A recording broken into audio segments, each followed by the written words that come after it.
Sometimes I'm looking for a vision. Sometimes don't know what it is. Then wake up, though I just arrived. This is the life that's meant for me. Sometimes I look inside of me. Sometimes my days consist of fear. Real life is a fucking nightmare. Can I please have a flipping peace? Who I am, what I feel when I dream.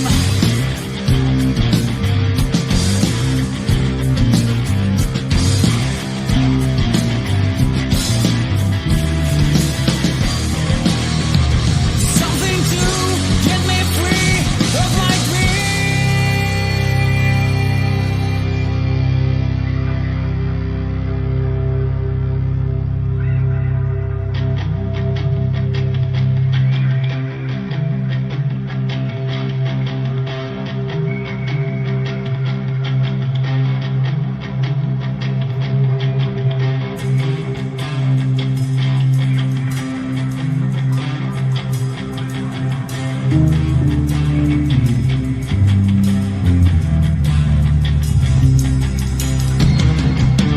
Ποτέ δεν τους πίστεψα. Από μικρός γνώριζα την αλήθεια. Η άνοιξη δεν θα ξανάρθει ποτέ. Ποτέ δεν τους πίστεψα. Από μικρός γνώριζα την αλήθεια. Ο ήλιος έχει καταστραφεί.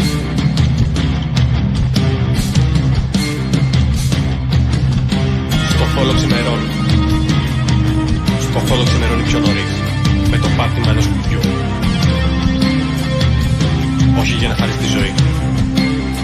Όχι για να χαρείς τη μέρα. Παρά μονάχα γιατί φοβούνται το βράδυ. Το βράδυ με τα όνειρά μας. Το μεγάλο βράδυ που θα προλάβουμε να νικήσουμε τον εφιάλτη. Δεν θα ξυπνήσουμε ποτέ. Δεν θα ξυπνήσουμε ποτέ. Το μεγάλο βράδυ θα έρθει. Το μεγάλο βράδυ θα έρθει. Δεν θα ξυπνήσουμε ποτέ. Δεν θα ξυπνήσουμε ποτέ. Το μεγάλο βράδυ θα έρθει. Το μεγάλο βράδυ και η αυγή.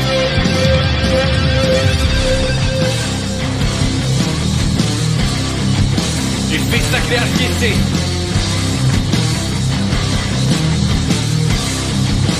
Δεν θα ξυπνήσουμε ποτέ.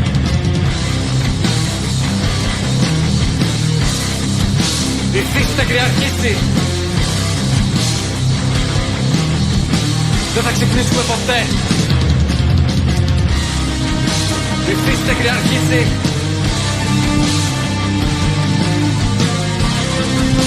Το μεγάλο βράδυ θα έρθει. Δεν θα ξυπνήσουμε ποτέ. Η φύση θα κυριαρχήσει. Δεν θα ξυπνήσουμε ποτέ.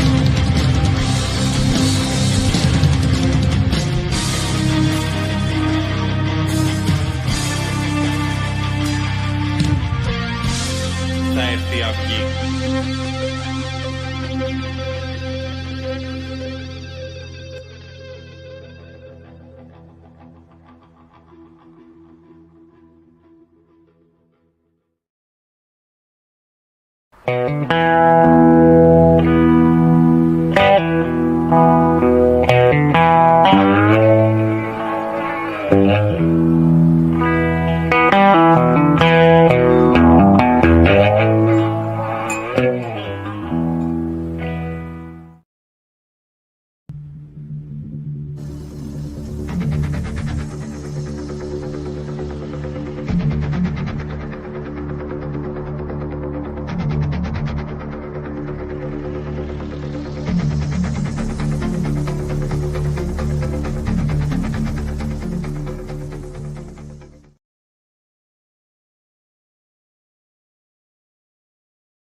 Proper foot tapper. I have some need to get wasted and drive over a national speed limit slightly. Cool, man. I don't know where he's, but he got time wrong. Said we could do a show tonight. that guy, I hope he's smart. Smart as a wit. He's from Ontario, or Ottawa, Canada. Bruce MacDonald wrote several books. At least 3. I think he's written more than that, but these 3: Stardust Ranch, The Incredible True Story.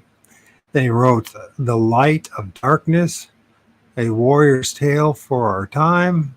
And then his latest book is The Devil and Us, a memoir of you and me. Very insightful fellow. I'm sure we're going to do the show, if not tonight.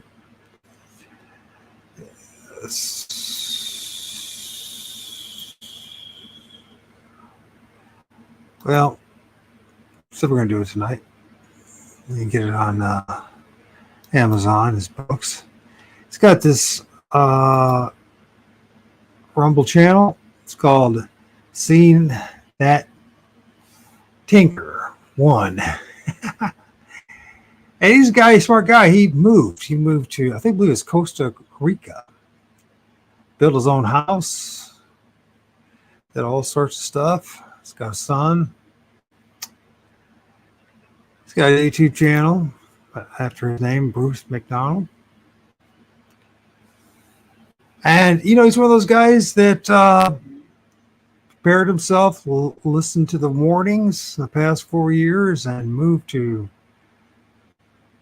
a very simpler life. I envy him. I think the guy has a lot to share and insights. We share a lot of the same insights. I don't know if he'll be able to handle me and the tree spirit stuff and all that. That might just blow his mind, but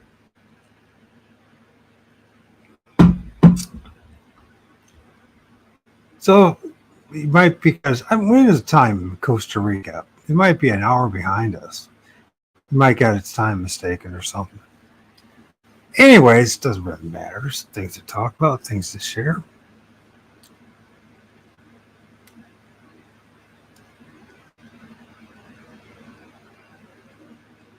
Simple life.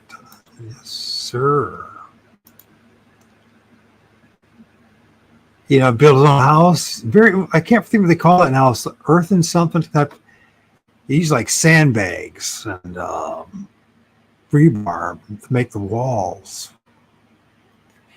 He did all that kind of stuff. Guy who pretty smart, prepared himself, understands the world, and has moved to a maybe a safer place. If the Deagle report's right, next year, us in the United States and you folks in Ukraine, UK, guy like you, Phil, I have a 2/3 chance of not making it. Because according to the Deagle report, the United States of America, the population would be lower than 90 million. 90 freaking million by the end of next year. And I wonder what it caused all that. The old jibbity jab, but it's not much better for the UK either. So it's a good chance I won't be talking to you, Phil, after the end of next year either. Gosh darn, man. That Deagle report, if that's right, we're all in a heap of a lot of trouble. And he decided, you know what? I think it made a good idea to leave North America or the continent for a while at least. Go somewhere where maybe you get some fresh water and fresh food and have a growing season. You know what I mean? Can't blame the dude.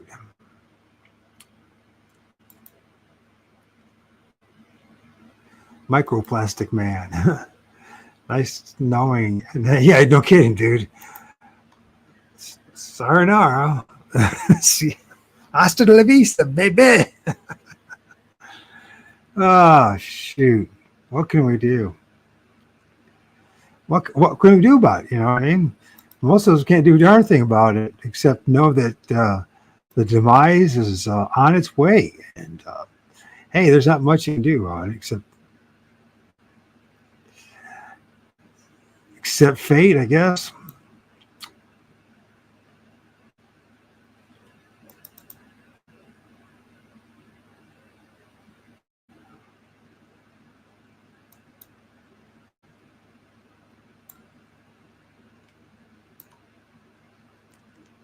See if we can do this.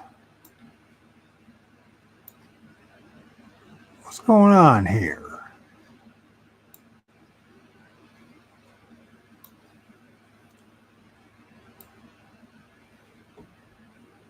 And I said, what's going on? And who knows what it is? You know that.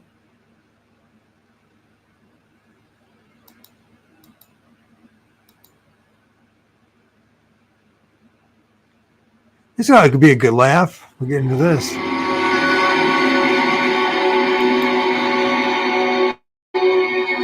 We'll have some fun.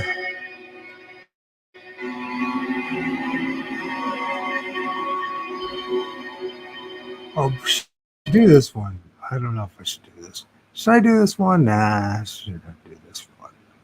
Should I do this one? I don't know.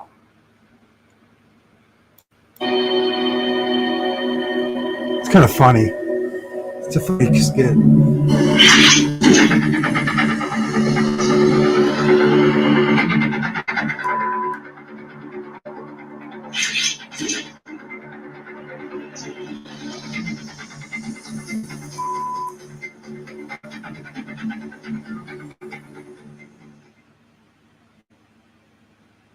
Dude, you call that branding? No. I kill millions of people. Pol Pot, you suck at genocide. No, I kill way more people. It's not about how many you kill. It's about how you sell it. Listen, buddy, no one cares about the sick shit you did in the jungle. You know? No, I kill millions of people. That doesn't sell it, baby. Come on. That doesn't sell it. That's not even that scary. Everyone's, we line up and shoot everybody. Oh, big fucking deal. Well, no, where's the pile of shoes? I get put bullet in back of head and put in ditch. You're not getting it, Pol Pot. You're not getting it. You want to make an industry around your genocide to last for centuries, you need piles of shoes. You need soap. How fucked up is it to make soap out of people? Did people really do that? No, fuck no, they didn't do that. That makes no sense. Why would you clean yourself with people you find disgusting? I know. Why would they do that while they're fighting a two-front war? They didn't. That really makes no logical sense. But it doesn't matter. It's about emotion. It's about selling it. Now you bring in a movie where it's black and white except for a little girl in a red dress. Oh, you're remembering that shit now. And then they put you into a gas chamber with wooden doors where you claw at it. And for some reason, the claw marks are in cement. Come on. This is how we brand it. I kill more people with my gun. Baby, you got to sell the fear. You got to sell the horror. You got to sell it subtly with a pile of shoes. I don't like you people. You people are very sick. What if people see through it and start talking about it? You make it illegal. You put them in jail for hate. So logically, if someone does the math and realizes it's not possible, that's called hate. That don't make no sense. Pol Pot, you're not getting it.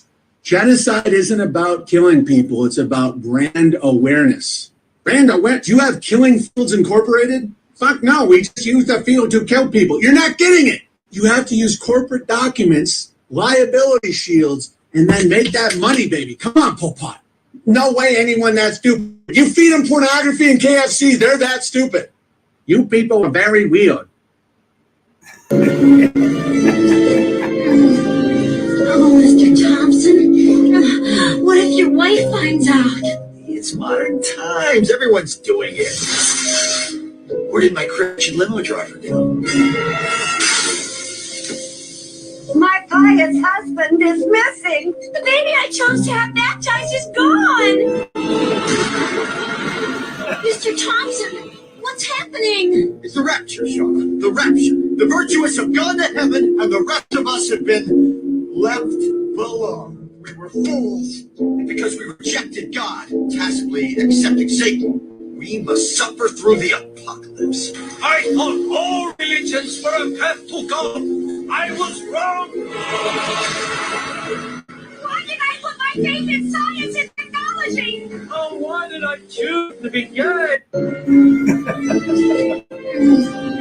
Oh, Mr. Thompson, what if your wife finds out?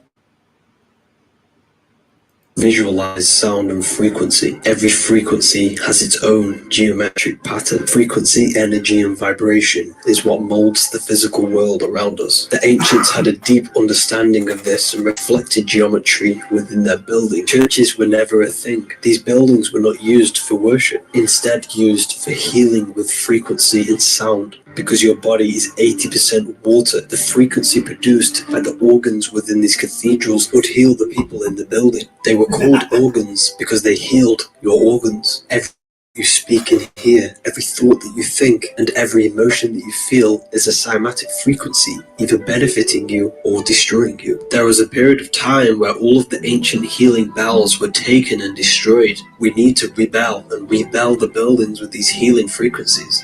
After this, they changed the standard music tune into A440 Hz, which is hurtful to the brain and our cells. This is why I stay far away from Spotify, Apple Music, and YouTube for music. Experience genuine binaural beats with Mindwave Hub. They produce meditation tracks, hemisync tracks, and all sorts of great frequencies which are going to benefit you. The link's in my bio to join.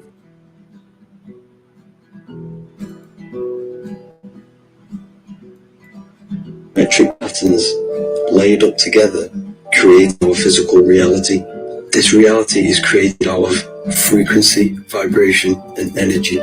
Every vibration has its own specific geometric pattern. Just 500 years ago, we had a deep understanding of this principle because it was reflected through our architecture. You're probably thinking, where am I going with this? This is the effect of certain frequencies being played through water. Well, I'm here to remind you that every thought you think, every word that you say, and every emotion that you feel is a vibrational frequency, and you are made of 80% water. Your thoughts, emotions, and words are manipulating geometric structures within the water molecules within your body and your reality around you. Your mind is a manifesting supercomputer. All you have to do is to set your mind to the frequency of what you want, and you become that reality. This is why we call it a mindset. Dispute over an expensive piece of art after a little boy big accident. Watch as this 5-year-old boy reaches for an art sculpture on display at a community center, toppling the piece and knocking the boy down too. The boy's mother, Sarah Goodman, is stunned, but the real shock coming days later. No one would ever expect to come into a place where kids are invited and have to worry about a $132,000 piece of art falling. The family receiving an eye-popping $132,000 claim from the City of Overland Park's insurance company. The fall allegedly damaging the piece beyond repair. The insurance letter reading in part, "You're responsible for the supervision of a minor child. Your failure to monitor could be considered negligent." I was surprised, more so offended to be called negligent. City officials say the piece was secured. It's not an interactive piece. So when you have somebody climbing on it, that's not what it's built for. The city says they hope the insurance company can work this out with the family.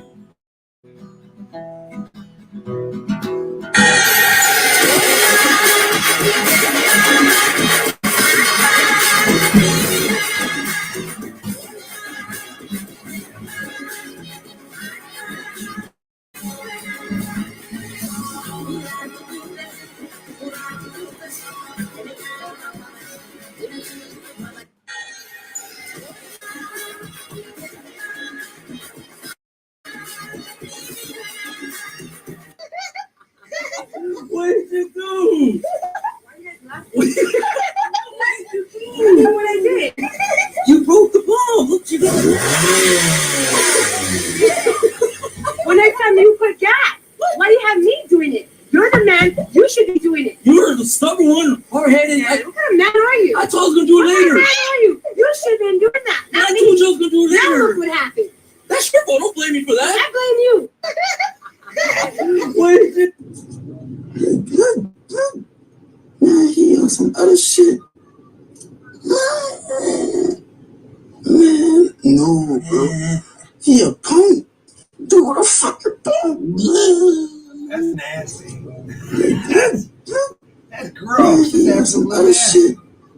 Her a $20 bill. For what? For anything. I don't care. Whatever it's for, but she can give me my money back if she ain't gonna do nothing with it. Okay, were you planning to buy some drugs Yes, I or something? was. What kind of drugs were you wanting to buy? Rock.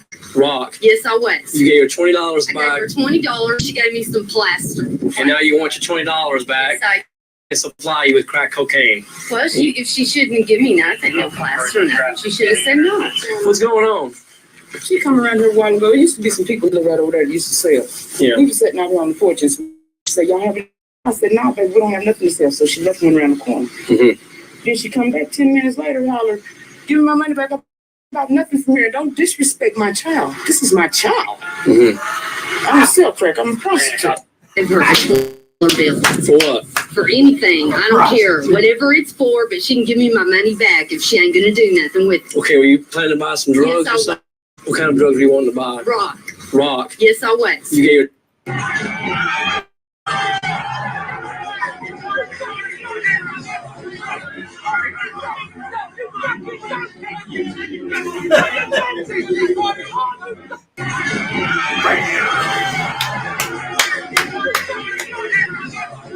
They yell at each other. Oh, that's him. He's been married for how long?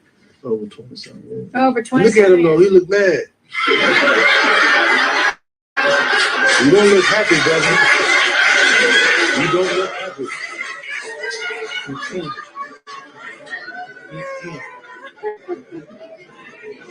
He's very happy.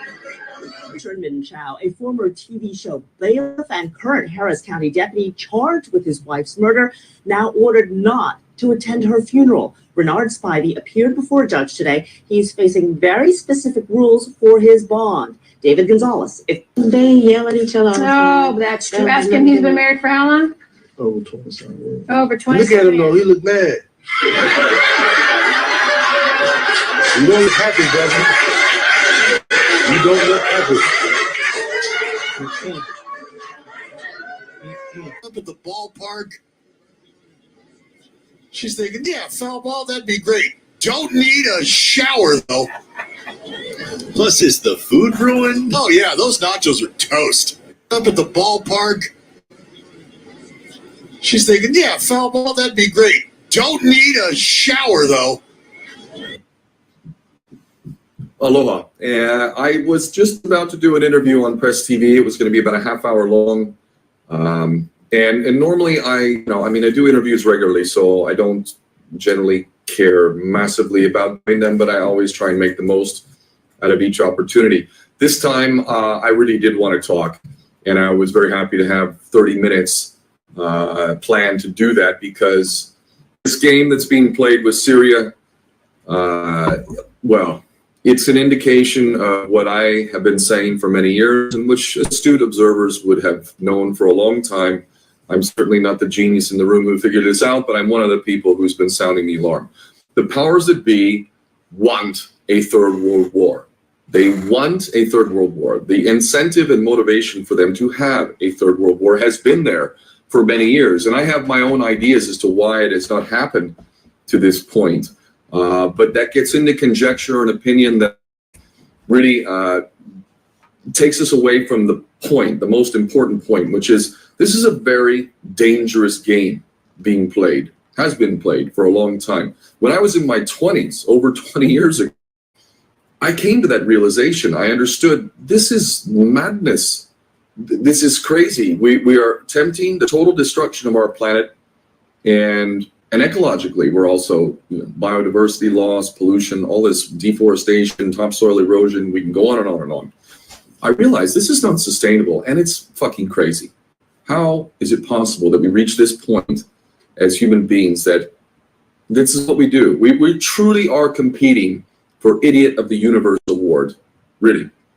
And the award goes to human beings, Homo sapiens, man and women of planet Earth, have managed to destroy everything that they were offered. So those of you who are saying, oh, it's never going to happen, can't happen, they don't have nukes, or whatever your thing is, no, I'm sorry. If even there is one shred of doubt as to whether or not a third world war is possible and nuclear annihilation is possible, even one little tiny shred of doubt, then we as men and women have an obligation to do something about that and to make that possibility impossible. Because for me, the only thing that would be acceptable is a world in which we do not have the capacity to destroy everything as soon as our puppet, prostitute, political bastards carry out the orders of those who hide in the shadows. So if you don't know this, I am definitely being redundant for people who know this stuff, but the powers that be are those that physically control things, and this is where we get into endless arguments about, no, no, no, it's not them, it's them. No, it's not them, it's them. This is not really relevant. It's fascinating, but those who are controlling the show right now that we can identify, provably so, are those that control finance. And this, by the way, leads us to who you can't about. Because who controls finance? If it was Muslims who controlled finance, could I talk about it with you? Well, truthfully, no, because then they might be just as tyrannical, but they're not. It's not Muslims running the show. It's not Muslims who control finance. Who controls finance? And by the way, to all you Christians, especially you Christian Zionists out there, do you know what Jesus did in the temple and how he felt about the money changers? Do you know? Do you remember that at all? Do you know how your Bible, the Schofield Bible, has been perverted so that you can become nothing but chumps to support Israel? To the extent that you're able and willing to sacrifice American sons and daughters to the tune of 22 American service members a day committing suicide. And now you're going to send them off to Syria, are you? Because we have to do that, right? Because we care about the Syrian people. And Bashar al-Assad, let's get into this. You seriously believe that Bashar al-Assad is a complete and total idiot? It's Bashar al-Assad and the Syrian army and military, along with Iran, Russia, and Hezbollah, that have effectively wiped out ISIS, or almost completely, despite all of the effort and investment and support and protection of yours truly, the United States of America, Britain, and of course our How's best it going, friends and allies Bruce? in the Middle East. That would be Good, thank Israel, you. Good. Saudi Arabia. As far as I'm concerned, when Donald Trump How you doing? Thanks for showing up. Yeah, am I early or late? Half an hour late. That's okay. Played some good videos. Played some music. It's okay, man. I'm glad you showed up. I thought you said 7 p.m. Pacific Standard Time. No, it was maybe no. I put pretty sure I put 9 p.m. Eastern Standard Time. That's okay. Don't worry about it, man. I did get that wrong. I apologize. So, ladies and gentlemen, once again, Bruce MacDonald. Phil, it's gonna happen. There you go. So, yeah, let me get this out of the way. I already introduced you, believe it or not. Do it again. Phil's an author, and he also, by the way, he has a YouTube channel called, this is yours, right, Bruce? Yeah. Yeah. Okay, he's got a YouTube channel, and he's got a Rumble channel. It's in the link is in the description below. It's good. I'm enjoying that part 5 of deglobalization. Oh, thank you. So, who am I? And who are you? So, Bruce MacDonald, you've written at least 3 books, right? 3 books, that Yeah. being Stardust Ranch, and then The Light of Darkness, and The Devil and Us, Memoir of You and Me. That's interesting. Yeah. I've been listening to some of the interviews and all that, and what's his name again? You know him, Brian Rohe. Is that what it is? Oh, Brian Rue. R-U-H-E. Yeah. Yeah. Rue? Brian Rue. Yeah. So it's Canadian. so and you're Canadian too, from Ottawa, huh? And you're in Costa Rica, is that correct? Yes. It's Costa Rica? Correct. Well, all I gotta say, you're one lucky dude, and you're a smart dude. And like, I heard your stuff. I'm like, finally, I found somebody I actually can relate to. I think, although my side of things you might not be able to relate to, but maybe someday we'll talk about that. We'll talk my discovery about spirit in the trees. Anyways, and Hank Paradolia. Yeah, so Bruce, you don't mind yourself a little bit to folks who you are. Who are you? Okay. He says no. And the guy that lives in Costa Rica is smarter than the rest of us. Yeah. Well, I'm a 58-year-old Canadian. I was born in the nation's capital, which is Ottawa, the nation being Canada. And then I lived most of my life in Canada, in Toronto. And then I came over to Central America about a decade ago, 2014, like October 2014. It's almost like a full decade, yeah. Wow. Yeah. Same year they decided they were going to cause that war in Ukraine. That's very interesting. You were a little ahead of the game, huh? Yeah. And you built your own house too. I see that you build it out like sandbags and stuff like. I'm sorry, you're fascinating. Actually, this guy's really a fascinating person. He can, try to figure out how not to keep my mouth shut and just let you talk.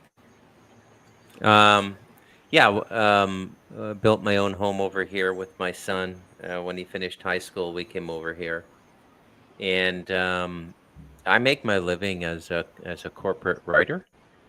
And there's a lot of things that go into being a corporate writer. I mean, there's all kinds of things corporations need written. And I continue to work, and then in my spare time, I work on my books. And as you said, yeah, I've written 3 since up here on the mountain since 2020. Stardust Ranch, The Light of Darkness, and The Devil in Us, a memoir of you and me. And I suppose if you were to read all 3 to get... Just this is YouTube. The only thing, the Jibby Jab, the death potion, the thing that we have to deal with the past 4 years. Just call it like the death potion or something. We can talk about it. So we're going to talk about it, believe it or not. So we're going to talk about a lot of things, folks. Okay. I figured out about a little over a decade ago that North America had been targeted, and that it was being targeted for depopulation and significant depopulation. I heard you in an interview. You talked about the Deagle report. That's what you're talking about. Okay. Yeah, among other things. Yeah. Was that the big revelation that motivated you to move, or is it something else in particular? What was the motivation? Well, actually, I always found the Deagle.com a little hard to believe. It seemed like, I don't know, like an intelligence operation or something. It didn't seem legit to me. But then as the years rolled by, it started to come into focus, and I went, yeah, I mean, there's definitely something behind this that was more of a disclosure than a prediction. There's massive depopulation. So it makes sense. Coming. I mean, if you pay attention, just past 50 years and what they've been doing in this country and setting it up. So Yeah, I mean, it's know? once you clue into it, it's literally everything. So they're manufacturing a famine now. They're destroying the domestic food production in the United States and Canada and many parts of Europe as well. Um, Ukraine is a massive generator of food for the world. So the fact that they're not growing food and they're in war is going to contribute more to the famine. Um, Yeah, it's this camera. For some reason, StreamYard, somebody made a comment that said my camera seems a bit negative, but I can't really, unless it's just the light is so sensitive. One sec. Oh, that might be a little bit better. But it's all black behind me now. That camera's a little Well, bit look at light. me. I don't even use a green screen. I kind of like my ghostly appearance. So Yeah. it's kind of Yeah. fun. I get a chance to show off the entities, these what do you call them, spirits, whatever they are, in the trees. And none of it's Photoshop. believe it or not. So. Okay. So yeah, just direct the conversation however you want. I mean, I'll let the interview. Well, I mean, so you seem to be acute on the big picture and what's going on in this place. How do I go about this? Well, I'm just going to go for it. So let's say, what is this place to you? In a nutshell, what is this? You know, you probably know about Bill Monroe, right? Yeah. You know Yeah, about Bill Monroe, so probably yeah. you figure that Loosh Farm is where I got it from. So it should Um, give you an idea where I'm getting from. Yeah, I mean, I think I read the first Journeys Out of the Body in like, oh God, it must have been like 1986, 85 or 86 when I was like 20 years old. And then I So read the sequel. what caused in you to be so ahead of the game? What was it? Because I mean, we're basically the same age, 56 too. So you're 57. Yeah. So if you're going to make grounds in consciousness in a lifetime, you'll see the signs of it early on in your life. They're very once you know what they are, they're very distinct. And the simple fact is, not everybody is carved out for consciousness growth in an incarnation. Some incarnations are very, very slow, or they're like a million years behind where the other We talk about me now. Yeah. Yeah. Okay. But so there's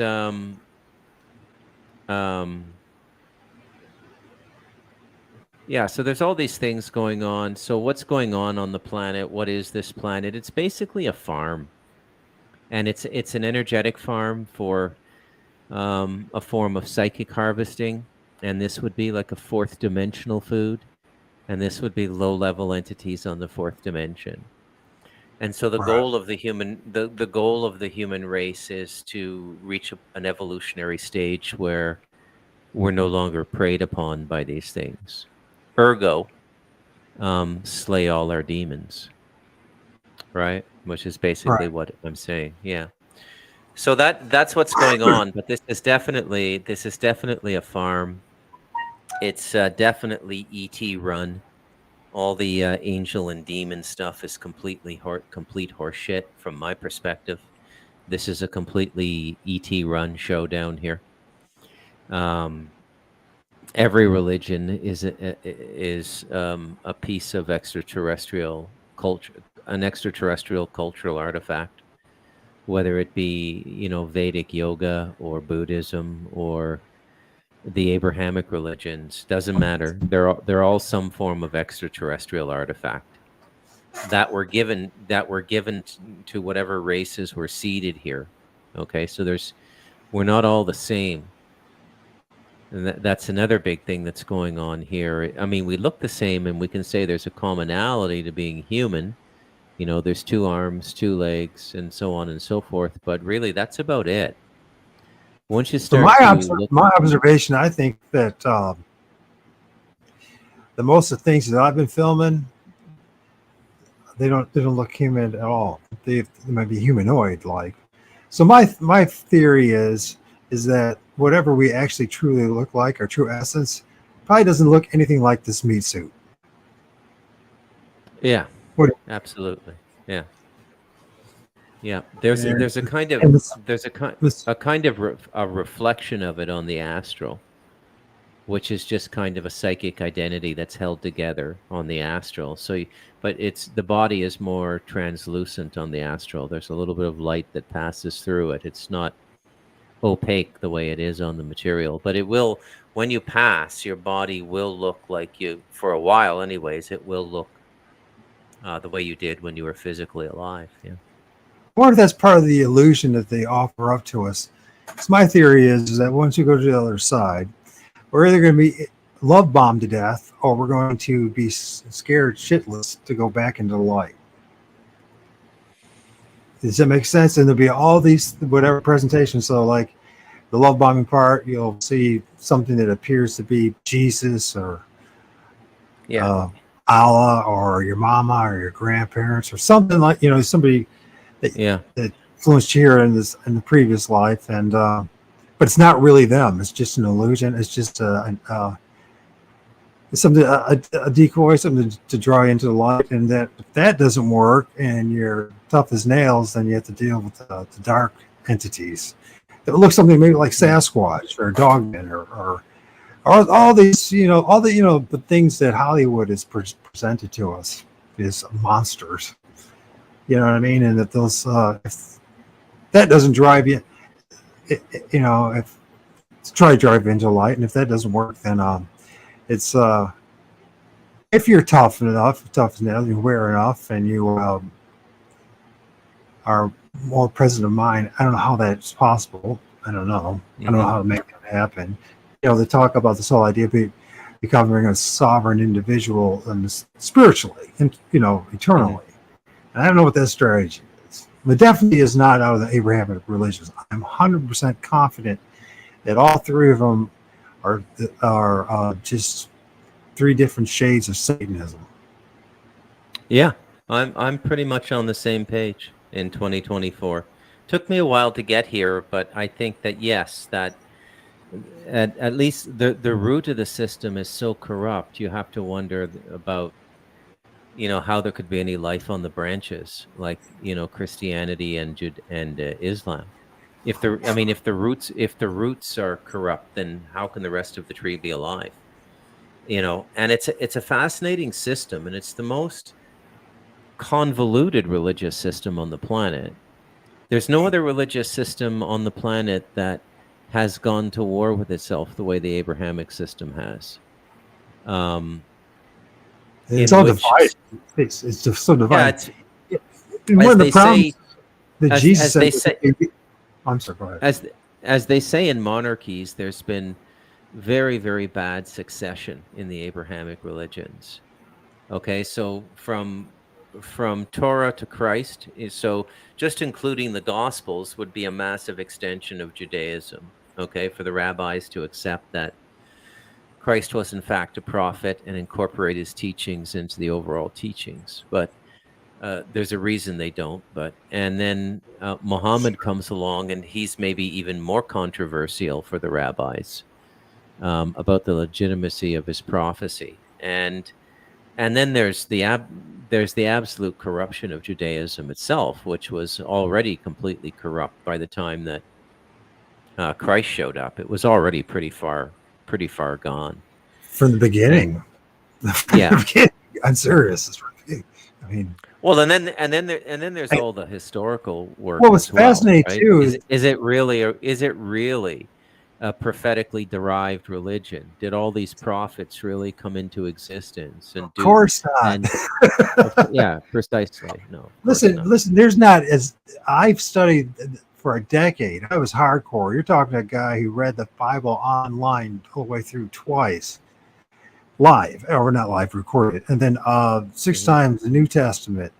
And I discovered something very profound. There's not a single thing in the Old Testament that prophesies Jesus. None of it. They took everything out of context. And Jesus is basically a Hellenized demigod, a Jewish demigod. That's what it is. You know, it's just I think it's, you know, the son of Satan at the best. He is. It's the son of Satan. Yeah. Yeah, he made there are. Yeah, that's not the first time I've heard that, or that's not the first time I've thought that. Well, because he's not. If you truly study what he says, it's not all. It's look. He was there for his people, but he came to judge his people, which is, you know, leading up to 70 AD.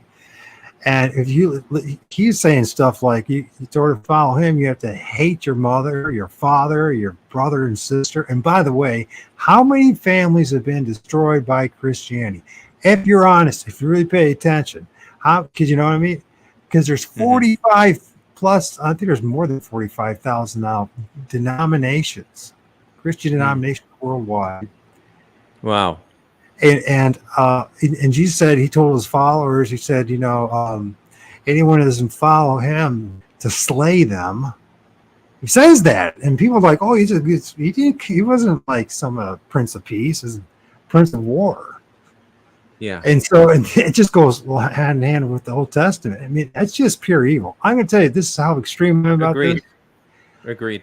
I believe the Bible is a book of black magic, and I'm so serious about it that a year ago, last 2023, I burnt the Bible and I recorded it. And I said, this is a book of magic. I burnt it and I dumped the ashes around one of my sacred trees that I talk to, as strange as that it sounds. Because, by the way, they don't have to pretend they're listening to me. You know what I mean? So, and there's a lot going on in those trees that people realize. And so I'm extreme about this. When I say it's a book of black magic, I know it's a book of black magic. Yeah, I'm inclined to agree. Actually, I can understand why you found some simpatico with me. Have you read Light of Darkness or Devil in Us? I have not. I have listened to your interviews, and I go, you know what? I'm going to. You would enjoy them quite a bit, yeah. I'll be totally honest with you. This is how the synchronicity works and the spirits. I didn't even know about you till yesterday. How'd you find out? I was listening to, and I hope this is not going to be the last time that you and I talk, because we got a lot in common. Spellbreaker's podcast, the one on YouTube. So, you know, he's been on there a couple times. And I listened to. I started listening to him because he understands about the soul reincarnation, soul trap matrix, right? And he knows about Mark and all those. So, anyways, I'm listening to you, and I'm like, well, son of a gun, here's a guy who actually can communicate and knows what I know. I needed to have him on my show and just have him talk and have a conversation. He's like my twin here. It's like the opposite of the yin to my yang. He's intelligent. He actually is articulate and can write and communicate. Yeah, thank you. Very kind of you. So the magic begins in the Abrahamic system, and the black magic. It begins right in the system of teaching, which is prophecy itself. You see, prophecy is a magical form of instruction, and it's power-based. Right. It's not based in love. It's power-based. Let me show you my power. I'm going to tell you what the future is going to bring about. Because God writes the future and God speaks to me. Now, and the God that I know is an envious God. Right? You know what I mean? We know the God as the priestcraft, but we're the ones who are going to tell you, you know, we have this personal connection with the true living God. You need to shut up and do what you're told. And I tell you one thing, that the Mosaic, living on the Mosaic law, and they want to make it the other laws. What's the other one? No hide laws. But I can only imagine what a nightmare must have been under that system. Yeah. Can you imagine? You're not even allowed to go more than 100 yards from your house on a Saturday or the seventh day, whatever it might have been back then. I mean, that's just an example of how extreme it must have been. I think we're on our way back to that way of living, right? With the 15-minute cities and everything. It seems that way to me anyway. I think that's what the whole idea is, isn't it? I think with the because you and I both know that the big agenda is down here is population depopulation. Yeah. And that ritual, that ceremony didn't seem like much of a ceremony when they tore down the Georgia Guidestones, made it very clear what the goal is. Well, did you find it fascinating they decided to take it down during the scamdemic? Yeah. Yeah. That had to be a ritual. I mean, it had to have been deliberate. I don't believe it's some... You never know for sure. Like, and this is the thing, and you gotta know when to let go of things, or you'll drive yourself crazy. You'll become just, I don't know, too paranoid, too second guessing everything. You know, it is what it is. I mean, it's an evil construct run by evil entities, controlled by evil people, who themselves are probably controlled by something other than people, and it just goes down from there. But what's unique about the time, I'm sorry if I'm laughing, but what else can you do at this point? When you get to this point and understand what's really going on, it's almost like you just have to say, how in the hell how do we end up this shit show? How are we so stupid to comply to come down here and agree to this absolute madhouse? I mean, what else do you do? Either cry, go insane, or laugh about it. Say, you know what? There's nothing else to do. And I'm not being disrespectful to you. I mean, it's so self-evident to me, but I'm just like, if I do get a chance to, and I go to the other side, I am, and I do have the power of thought and consciousness. I'm really going to tell these archonic forces, these entities on the other side, to go fuck themselves. Yeah, I wouldn't pick a fight with them. I wouldn't. You know what? I don't think it's worth being afraid of these things. I don't think it's worth. I know they appear to be all powerful and all that, and they're good at clever, and they're good at fooling us. But you know what? Whatever's on the other side, Bob Monroe was right. If everyone else is right about there's something on the other side, the things that I've seen tell me that there's something around us that's interdimensional, ultra-dimensional, very minimal.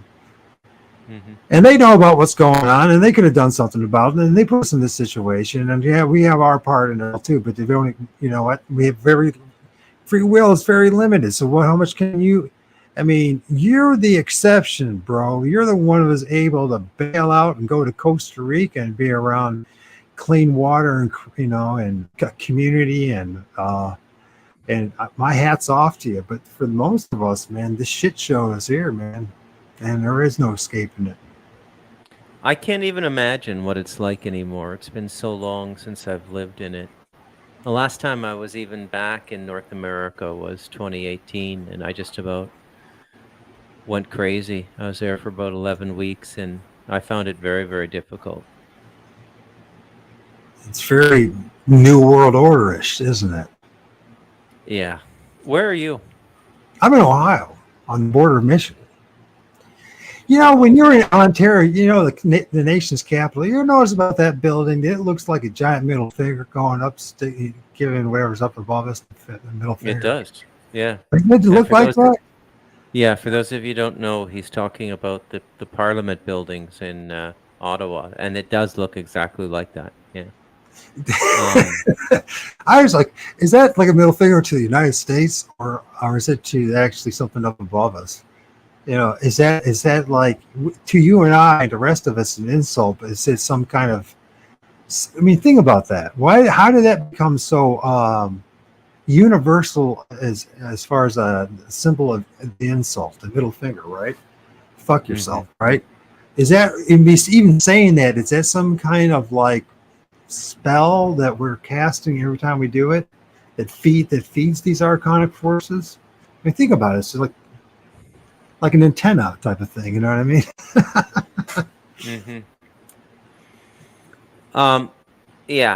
Yeah, but it's not doing that to the best of my understanding. I don't think that you just want to sort of remain composed and in control of your thoughts and especially your reactions to things. This is where most of the energy seepage is for human beings, both individually and collectively. And sometimes reactions can't be avoided. Whatever's going to happen is going to happen. And you're going to react a certain way that's highly predictable. You're either going to be very afraid or something, right? So sometimes it's unavoidable. But it's the lingering seepage of energy through worry or preoccupation that is where a lot of the energy leakage comes from.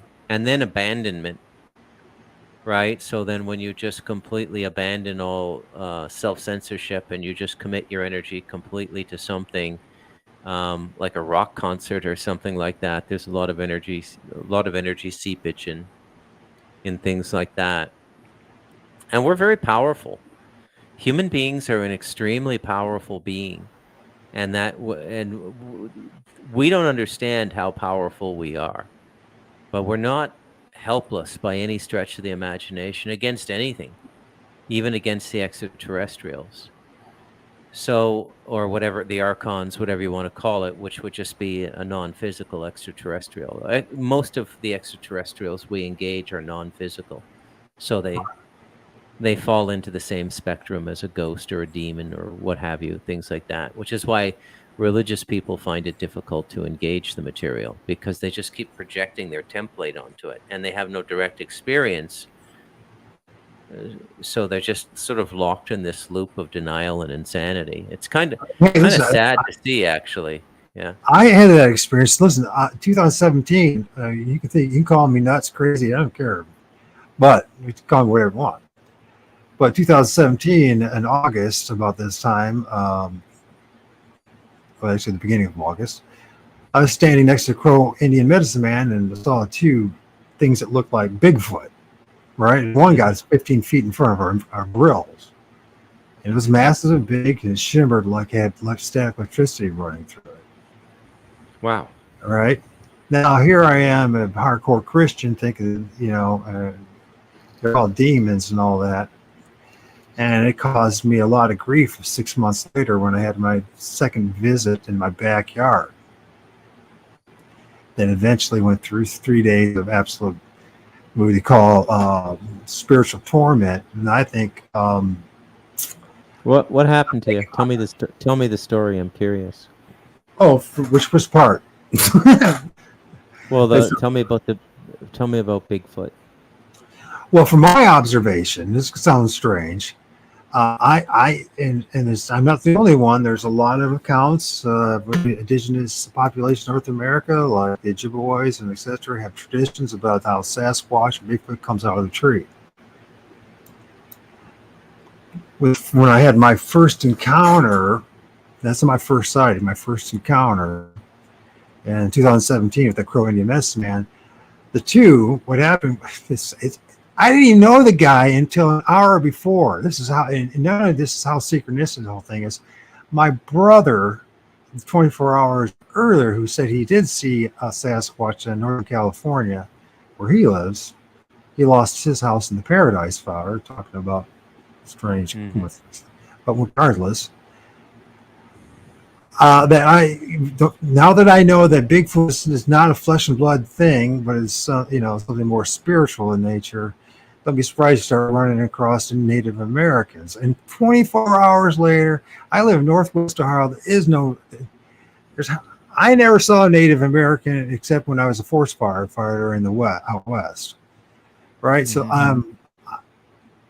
lo and behold, I end up running across one start talking, and they start talking about Bigfoot, Sasquatch. Next thing you know, we go to this place that there was a tree that was broken in half, a big, very large maple tree or oak tree, and we're running across this ravine. And I said, "Man, you know what? There's been these. It looked like Bigfoot or something on the other side of this tree. I swear to God, you want to go check it out?" Didn't even know the guy. He said, "Yeah, he was just walking around." He said he had seen himself Bigfoot, know about it in Montana, in California, and sure enough, sure as shit, we're over there. He starts doing that holler, and then two of these things pop up on the other side, jet black, darker than the darkness of night, darker than you can ever imagine, right? Two of them pop up, right? Then in his grade, he throws I got a pizza, and I saw him, and I offered some pizza and talked to him, introduced myself, right? And so he always had a piece of pizza in his hand, and he threw the thing across the ravine, and that one thing jetted up, stood up, and then somehow went through that fucking tree, and not a goddamn thing happened. I didn't hear it. I didn't hear a leaf rustle. I didn't hear a branch break. I didn't hear a thud. And it got 15 feet in front of my face. And in front of his too. He saw it too. Two witnesses. And the thing was massive. And then 6 years later, where strange things happen. Next thing you know, I have another visit in my backyard. And then 3 days, so it seemed like I was spiritually tormented, and I called it the famous. Well, what do you mean? Because there's strange things happening in my house, in my apartment, excuse me, and there's like, because I live in the daddy place, right? And like paintings and all that started morphing, like Mandela's effect and all this other crazy shit. I ended up calling this Dr. What the heck's her name again? She's famous deliverance person. I'll think of her name now. Doesn't really matter. I mean, it's on my YouTube channel. You can hear my whole story if you want it, parts of it. But it was the most bizarre thing. But one of the things that happened was I was a Christian and hardcore, and so I decided to read the Bible out loud and do all this shit. I mean, it was pretty bizarre, man. I took all my paintings, anything that was occult-like, I threw it out. And somebody picked it up like a half an hour later, all my stuff that worked at stuff. One drawing I had spent 6 months, 8 hours a day for 6 months, making the 60 by 40 inch drawing, right? I threw that thing out too. Someone took it. That's how extreme it was. And it was frightening, it was terrifying. And it ended with one in my front porch. I was sleeping with my son. He had weird things happen to him those 3 days, and there was something on our front porch. I got up 3 a.m. and because I hear her walking and messing around my front porch because I'm 5 feet away from the wall, and I screamed, F-bombed it and all this, and scared the hell out of it. I was running back and forth in the porch. And lo and behold, my buddy upstairs, who works for the Air Force, and he pulls in at like 3:20 a.m. and he sees this huge dude. He says, "There's this huge dude in our backyard. Look, it was like black dude, all covered like a black hoodie and all this kind of stuff." It didn't register to him that it could possibly be a Sasquatch or a Bigfoot or something like that. Something that's. It ended up like actually you can jump back in the truck and drive it and chase and see if you could find out who the hell was in our backyard at 3:20 in the morning, right? And it just like disappeared. So, but I'm just a brief story of it. But I don't think that, from my observation and talk to other people and the official narrative, I think that this thing that they call Bigfoot is an interdimensional being that's connected with the underworld, the middle world, which we walk upon. The underworld is below us, the root system. The middle world is the trunk, and the ethereal realm, the upper world, the branches. And I'm telling you, man, I seen one pop out of a tree, and I'm not the only one. There's video of it too, and everyone's going after the wrong thing, as usual. And that's part of the shit show of this creation, isn't it? It's all speculation, assumptions, and misdirection, misinformation, disinformation. You have to go through so much fucking bullshit to get to the point of knowing what's really going on. And when you do start to know what's really going on, you talk about the truth as a lonely warrior, you're on your fucking own. Would you agree with that? Has that been your experience? I mean, you have some friends, but you're on your own. You're gonna find companions in your journey, because there ain't no cult to join, and there ain't no church to join, and there's not some a particular book or anything else that's going to answer what we're going through. Yeah. So there's no church to join. That's correct. Yeah, but you'll find companionship, and then you'll find, as you keep on the journey, some people. But it gets smaller and smaller, doesn't it? And more tighter and tighter, more meaningful and more meaningful. I mean, it's not like you. If you're, and then there's a bunch of people that are I think starting to clue in a lot. More and more. Like every year, I notice more and more people speaking about these things and speaking in a way that. So Archons, who are they? Please, do you have information? Well. Long story short, the Archons were a builder class of being who aided in the construction of this planet and this solar system, and then they didn't move on. They stayed here, and they've been sort of, I don't know, in an interfering position ever since. There's aspects of this planet which are different than most other places. There's a kind of a prize mentality to this planet. There's a wealth or a richness to this planet that is not entirely common in the universe. So that's one of the reasons. But yeah, you're going to find companionship, and the further you go, I think the big payoff is that you start to get spiritual comfort. Right, so there is a creator, there is a prevailing spirit that keeps everything together and keeps it as one thing, even though there's lots of dueling parts and polarities. But there's one thing here, and that one thing keeps everything together. And the more you get into the truth and uncovering it, and some of the uncomfortable stuff, I think it's in some ways counterbalanced by this grace, this presence of a divine creative force. And I think that's the big counterbalance for me. I don't think I'd be able to do this if I didn't have some sense of a divine being running the whole thing. I don't think anybody's got it right religiously, but there's no doubt that the general precept or the concept is correct, that there's a uniforce running everything. And then a bunch of subordinate forces and contracted agents that are managing various aspects of the creation. And a lot of times they can screw up.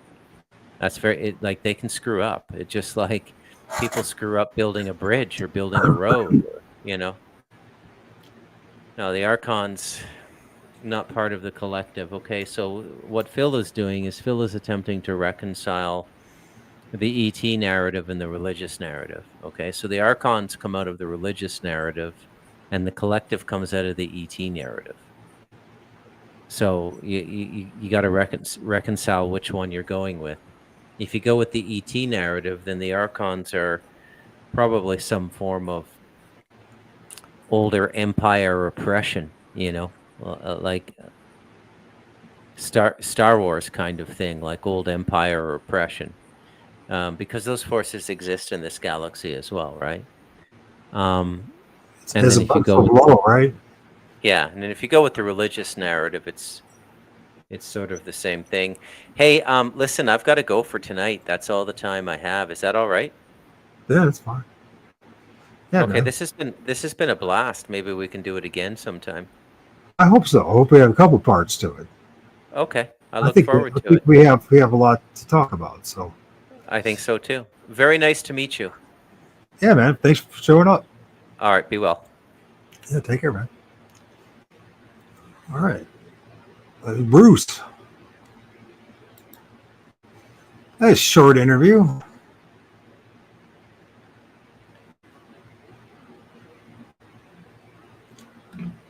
Doesn't have, there's not too many like that. Bruce, don't let me down. Bruce, don't let me down.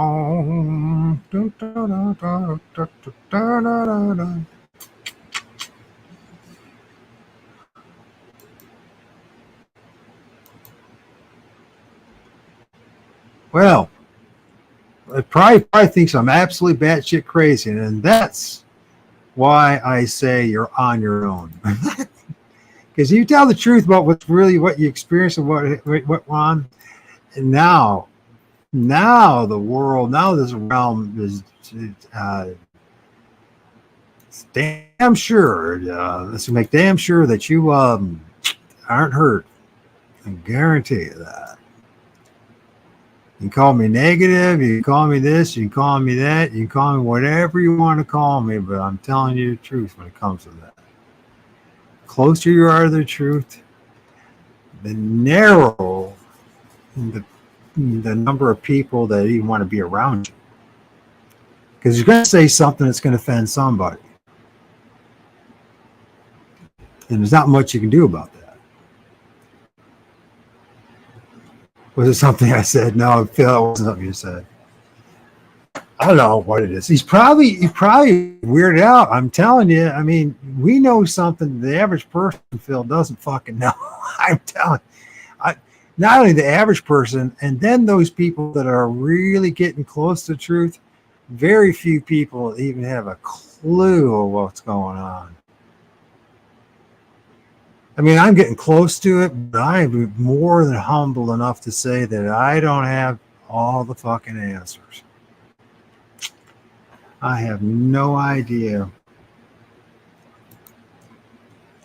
Except that this place is a giant shit show.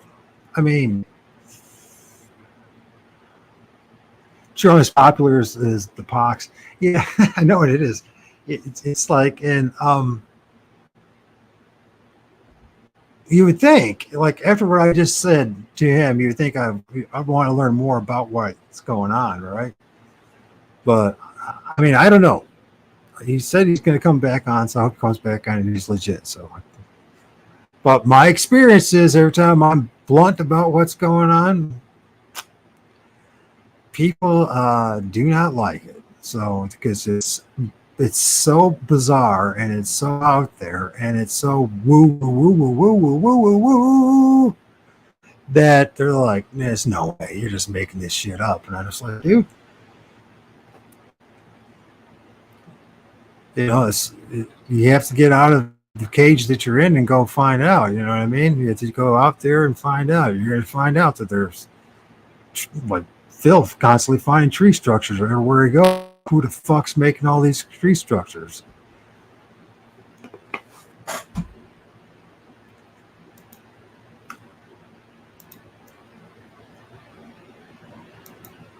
Sure, man, we'll make it happen. If he's game, he wants to come back on.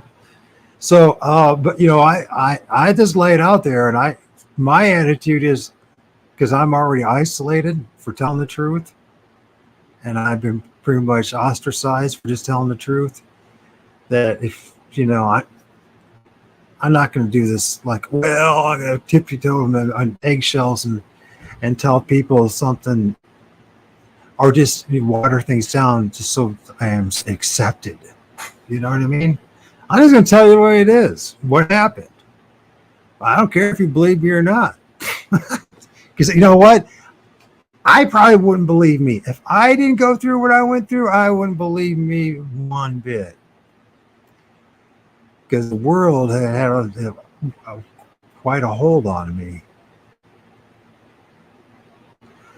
You know, the fascinating thing is when you can really step back and you realize you're living in some kind of cosmic dream.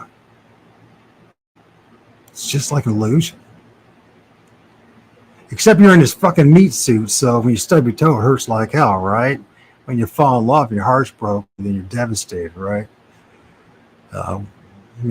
Loss is awful, right?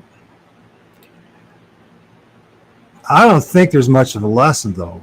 That's my point. If somebody can convince me that there is a lesson, is honest about it, and so, this is the lessons that we're supposed to learn when we come down here, I'd love to know about that. The only thing that makes any sense to me is suffering and pain. And I know that sounds real negative, but that's just the way it is. We live in a predacious world, a world in which everything's feeding upon something else. And it's arrogant on our part to assume or think that we are the top of the food chain. And I think something's feeding on us, and it feeds through our the Loosh that we produce, our emotions.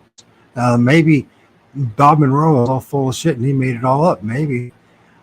But what thing that I've heard so far that makes sense is that the reason why we're here is somehow we were snookered into coming down here to produce Loosh through our emotions, or anger, or pain, or making love. You know what I mean? All these things that we go through on an emotional level, right? In a psychic level, I think there's things that truly feed upon that. And then there probably is something that's called ET, something that's more, it comes in and manifests as flesh and blood and is able to probably eat you for dinner physically.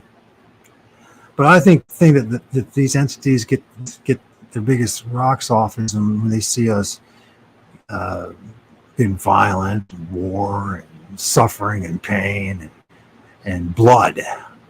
Blood is the answer, and it's just sickening and as disgusting as that sounds. Blood is the answer. Really, I want to talk about that too, because it seems to me that these entities, especially the ones that feed off more of the biochemical level, they need blood. I'm not just talking about human beings. I'm talking about whatever these archons, these entities are. And archons might not be the right word. Maybe demons in the end day is the right word. It's just not used in the right, not applied properly, right? But whatever these things are, these things feed off our blood. And this is the reason why all the people at the very top do blood rituals. And part of these blood rituals is war, physical war. And it's not just about calling the herd. It's not just about, reducing, competition, right? You got to make sure that young men go to war constantly, right? People getting sick of that. They're still going to try to do that. It's World War III, and I think they're going to have a hard time. I think it's people are sick of war. And thanks to the media and all that, and I think that they're going to use the death potion and things like that, and whatever is in the sky, and food and everything to eliminate our population and even manage it. The best way to go about this reducing population is to manage it, not just blow it all up, right? Or just to stop all the food production or whatever. And click in a moment, right? On a set date, but to do it slowly, the slow kill, right? Perfect examples going on in Germany right now with the Nord Stream pipeline, Nord Stream pipeline, whatever it's called. Anyways, the West blew it up. And who's suffering from it? Russia? No, Germany. What are they trying to do? I think they're trying to do a major population reduction. And one of the biggest groups they want to get rid of is, and it sounds racist, but it's not, is Europeans, the European descent, because we're the highest culture, right? And so they think they're going after Europeans and North Americans right now. And the way they're doing it, one of the things is population replacement with all of these illegal aliens and what's going on in Europe and UK and all that. And they're not, but an awful lot of these are young men of warring age, and but most of the people are probably coming across just good intent, and it's just like what the old Roman Empire did. Whenever it conquered an area, it would repopulate, relocate people. You read about it in the Bible too, right? This is an old strategy of empires, as they relocate populations. And so, but people who are angry and bitter of what happened to them in our populations, and then things happen. You know what I mean? And then there's a thing called "quote unquote" racism and all that other jazz. And part of it is that, but part of it is just they create the scenario, the situation in which some guy be walking down the street, gets knifed, or gets by some dude who's just been there a couple of years, right? Because learn to survive through violence, right? Or gun, or where in America, that type of thing, right? Because it's instability, and also to keep us focusing on each other instead of the people at the very top, right? The oligarchs, the oligarchical system. These ruling elite, these bankers, these when they're wherever they come from, whatever group they come from. And the plutocracy, those who serve them blindly, allegiance, it's a survival tactic, right? Middle managers, and the rest of us, the vast majority of us, we're expendable. So that's how they see it, and we're food. We're the farm. We're the crop. Whether in a physical sense, as far as population, control mind, they control the mind, the body, where you live, how much food you have, what kind of work you're going to do, how far you're going to be able to travel, et cetera, limiting your ability to do anything. There are people that rise to the top, and a lot that join the gang, but in order to stay in the gang, they have to understand what the message is and the mission. And the mission is to not only to conquer the world, that's just because that's already been done. It's to manage the world and defeat those that are preying upon us. Whether in the meat suit like you and I walk in, or in some other type of avatar, or in the theater room.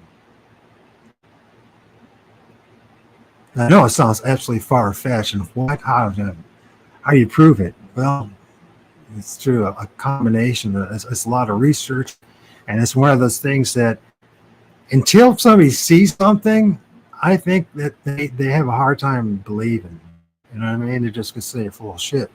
They're just going to believe it's just it's all just the Jews, or it's Muslims, or it's whoever it is, that this group, that group. All these groups are they're the leadership in those groups, the oligarchs, are serving certain entities, and you're never privy to all the what's going on if you're at the bottom of the heap. You know what I mean? You're just there as some form of slave. And there's been plenty of time for this not to be the case, but it still is the case. And people still believe there's such a thing. There's no such thing as monarchies or kings and queens. And people see these billionaires and they think they've done it all themselves. And I guarantee you're not allowed in that billionaire club unless you're welcomed in. And you're going to serve your purpose. Your purpose is not to, oh yeah, you'll be rich and powerful and blah, blah, blah.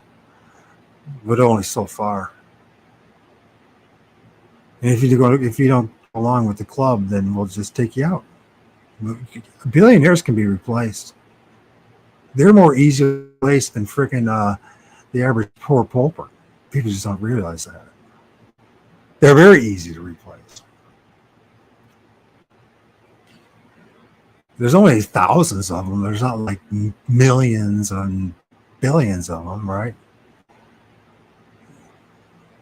Is there even 1,000 billionaires? It's probably not even that. Maybe it's just thousands of millionaires or multimillionaires. regardless of what the number is, it's rather small, and it's a small club in which themselves can be easily managed by whatever's managing them. And I believe that these things are interdimensional, come in and out. You can call them spirits, you can call them demons, you can call them whatever the hell you want to call them.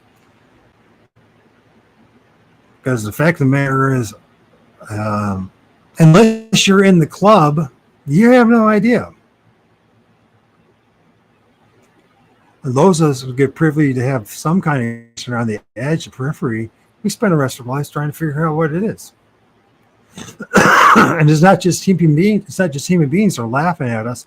There's something else that are laughing at us. As we search and search and search and search truth, and it's like we're designed to keep searching for the truth, and it keeps on further and further away. And there's all this darkness around us, and we discover more and more the darkness, and we chase after this wishful, this hopeful, this elusive light of truth.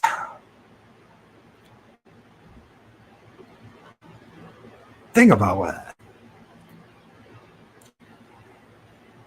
That's why I laugh about it. You either laugh about it, go crazy, you can be really depressed, or you just say, you know, man, motherfucker, we sure got fooled. What the hell can you do about it, man? You know, what else can you do about it? Well, human beings are evil. We do all sorts of atrocities. We're very thoughtless in our actions. There's an awful lot of people who are willing to do just about anything for a paycheck. And, the amount of lying, deceiving. I think, it's amazing. An amazing person is someone who's truly honest. If you're truly honest, you're not going to be likable. You're going to start saying things that are just not going to make people fucking happy. And you're going to sound like you're negative and you're a Debbie Downer and all this crap. But the fact of the matter is, the more and more you're honest about shit, is more you're just like, people don't want to hear it. They want to live in their illusion. They want to live in their fucking fantasy. The reason why this place is hell is not just because of human beings. We do awful, terrible things to each other, but man, just think about like those of us who live in the northern hemisphere where it's cold and you need heat in the winter. Oh, that was just turned off just like that.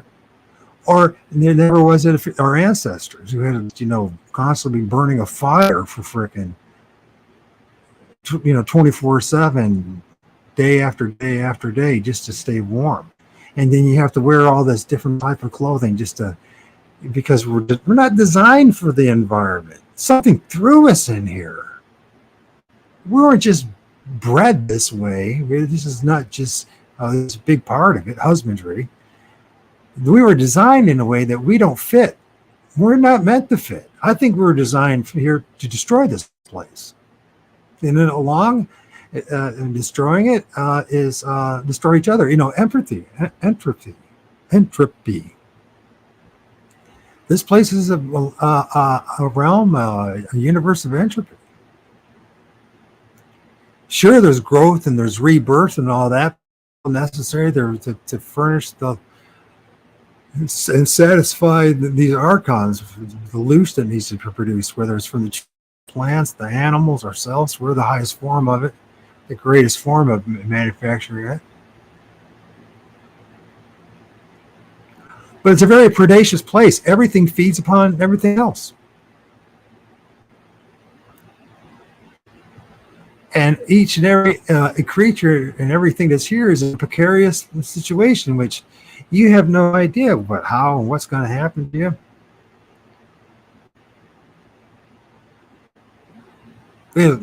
I got some bunnies in our yard, right? And they have little baby bunnies, right? And the neighbor's cats show up, and next thing you know, you bond with one of these little baby bunnies that are coming up to you. And then next thing you know, it's being, taken away by a neighbor's cat to be eaten. That's something you would create. That's a very mild example of how violent and predacious this place is.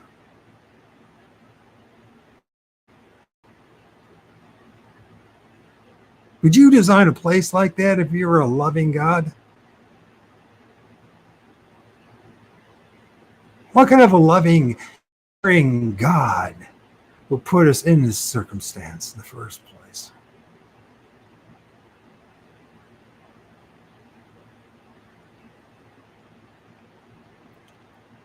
That's the problem is there is no loving God in my book.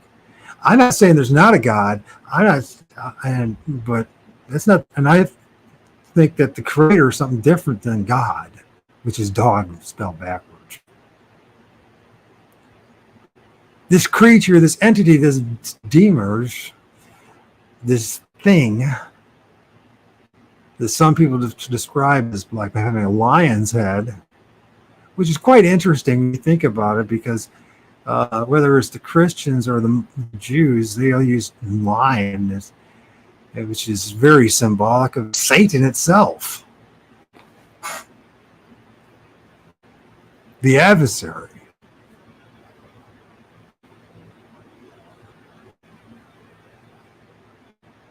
I know it's not a pleasant thing to hear.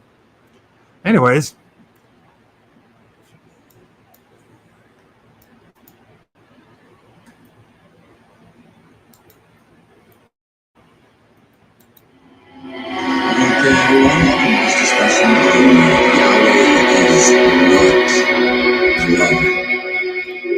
It seems quite unnecessary to even devote the whole video in a second.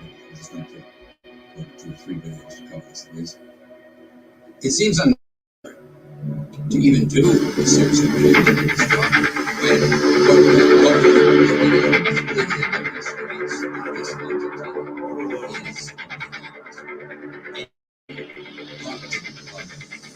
but nevertheless, I think it's very important to address this issue specifically regarding the Bible's own definition. That's what we're going to be doing here.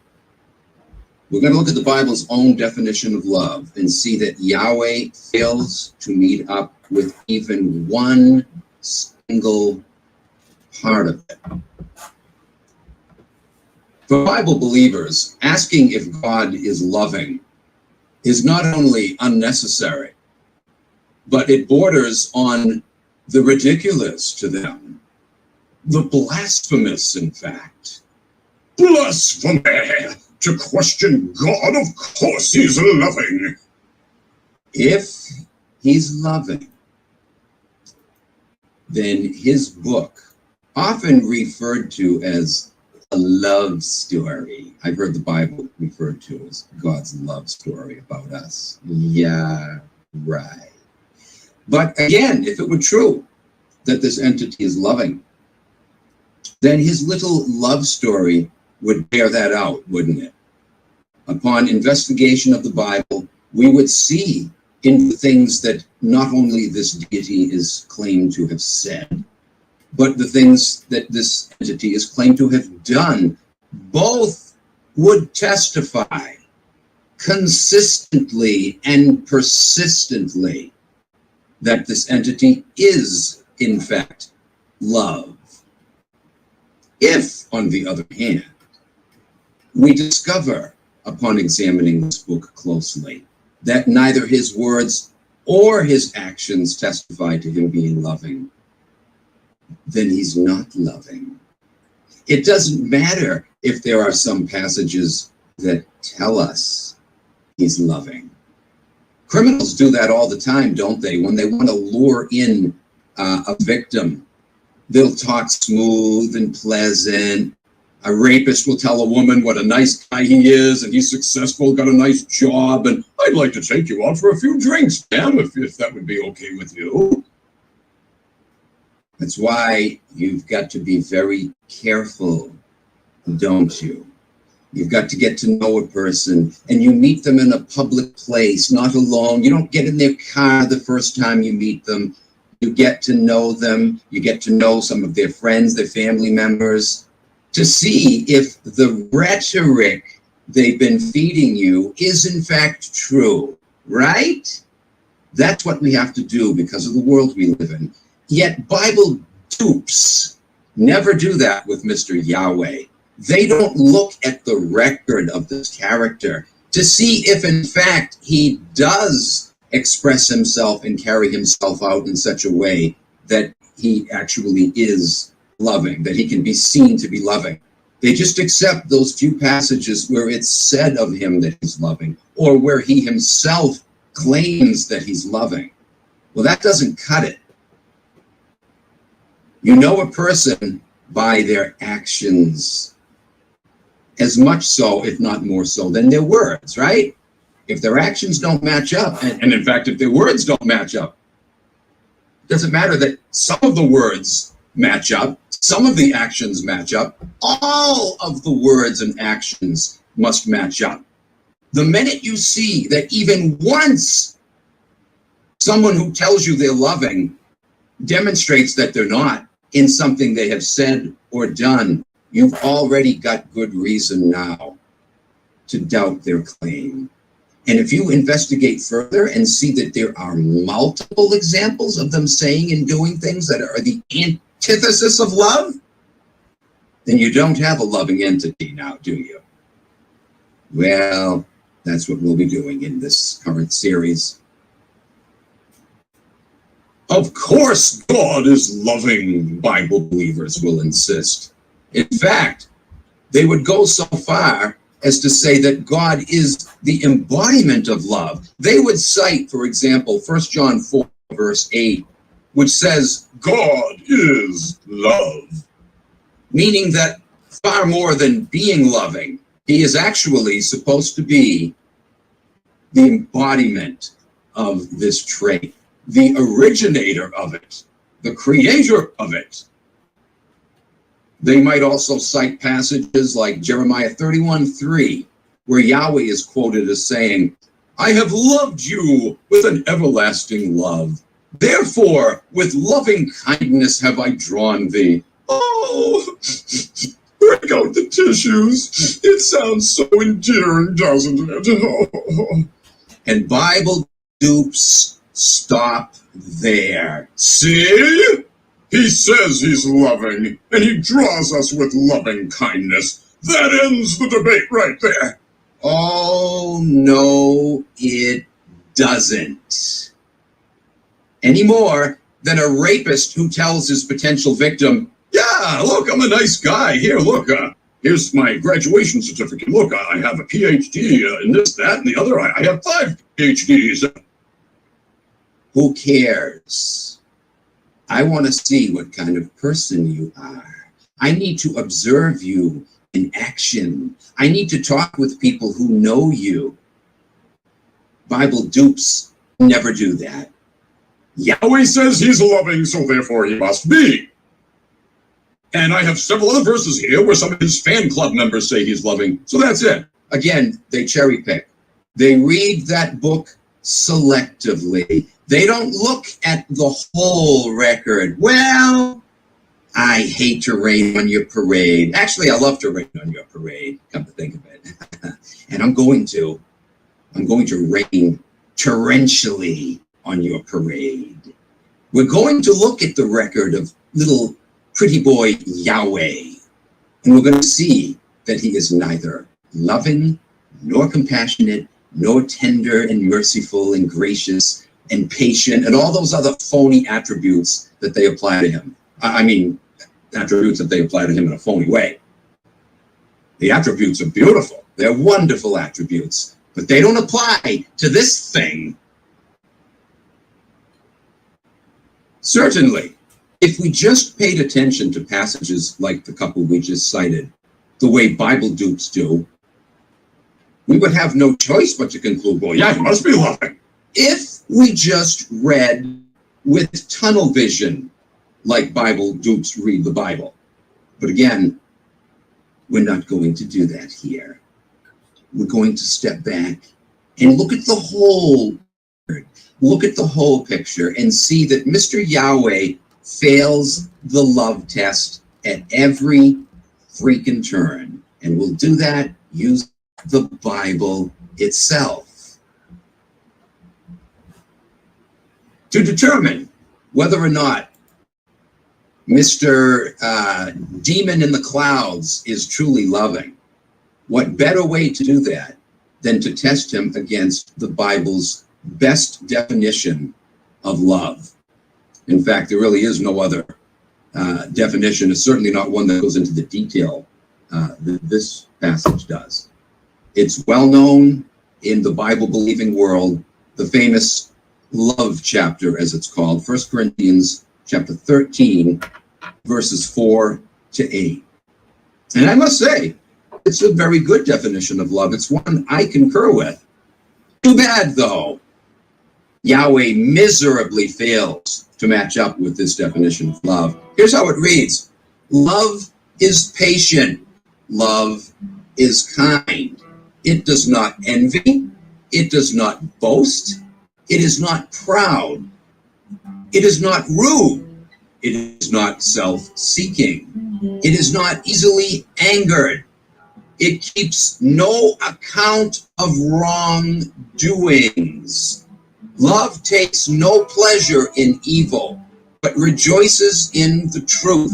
It bears all things, believes all things, hopes all things, endures all things. Love never fails. Again, 1 Corinthians 13, 4 to 8. Does Yahweh's version of love match up with this definition? Again, it's a good definition, right? But Yahweh's version of love fails miserably. Yahweh can claim all he wants, the great liar in the heavens, that he's loving. I don't care that he says he's loving, when the record shows he is anything but loving. He is the absolute inverse of loving, according to this very definition we just read. So for the duration of this series, we're going to break down this passage of 1 Corinthians 13, 4 to 11, bit by bit, and see that Yahweh does not match up. And thus, all the claims made about him, all the claims he makes about himself as being loving, are bold-faced lies. Let's begin with the first statement made in this passage, that love is patient or not easily provoked. Is patience truly one of Mr. Yahweh's attributes? Well, not according to these next several gem passages. Let's start with Isaiah 54, verse 8. In a surge of anger, says Yahweh, I hid my face from you for a moment, but with everlasting kindness, I will have compassion on you, says the Lord, your Redeemer. So in the long run, he says, yeah, I'm going to have everlasting kindness for you. But right now, in a surge of anger, I hid my face from you so I could allow you to get in all kinds of trouble, and I'm not going to intervene. I don't care what happens to you for the time being while I turn my face away from you, because in a surge of anger, I turned away. Imagine a loving father telling his kids, you know what? I don't care if you get hit by a car in the next 5 minutes. I'm so angry. In a surge of anger, I'm turning my face away from you. And if you're still alive after that and didn't get hit by a car, then I will bestow my everlasting kindness upon thee. But in the meantime, I don't care. Does that sound like patience to you? In a surge of rage, I hid my face from you. Love, patient, and not easily provoked. Already Mr. Yahweh fails that one, doesn't he? Oh, but we won't stop there. In case you're harboring any doubt, or you can poo-poo that one away, let's look at some more of the record here. Mr. Yahweh's extreme lack of patience. Deuteronomy 9, verses 7 and 8. Here we read. So here it is. It says, remember, do not forget you provoked the Lord your God to wrath in the wilderness. You know, this is speaking in reference to the Israelites turning to idolatry, worshiping the golden calf. Don't forget how you provoked the Lord to wrath in the wilderness. From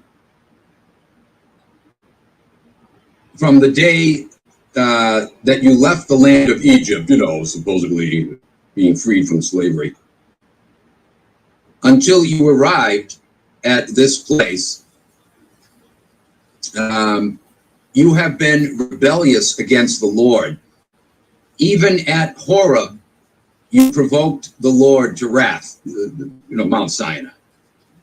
And the Lord was so angry with you that he would have destroyed you. Again, does this sound like patience, slow to anger? He was so angry, he would have destroyed you. And it's true. If you go back to the story of, actually this happened on numerous occasions, but this is speaking specifically about the making of the golden calf. And Yahweh was so angry with Israel that he told Moses, let me destroy this people and I will create another one. And, according to the story, Moses had to talk Yahweh out of throwing his little temper tantrum and wiping out all of Israel. No, Lord, be it far from you. What will the heathen say about you when they see that you have gotten so angry and dealt so harshly with the Israelites? And then, supposedly Yahweh backed down and said, oh, yeah, that's true. Like the great all-knowing Yahweh, he wouldn't have thought of that himself. But anyway, is this patience? 2 Samuel 6:7, we find something similar here. It says, and the anger of the Lord burned against Uzzah, and God struck him dead there for his irreverence. I simply have to mention the context of this story. What was going on here is that, well, first keep in mind that Yahweh stated that no one was ever to touch the Ark of the Covenant, and that the moment they touched it, they would die.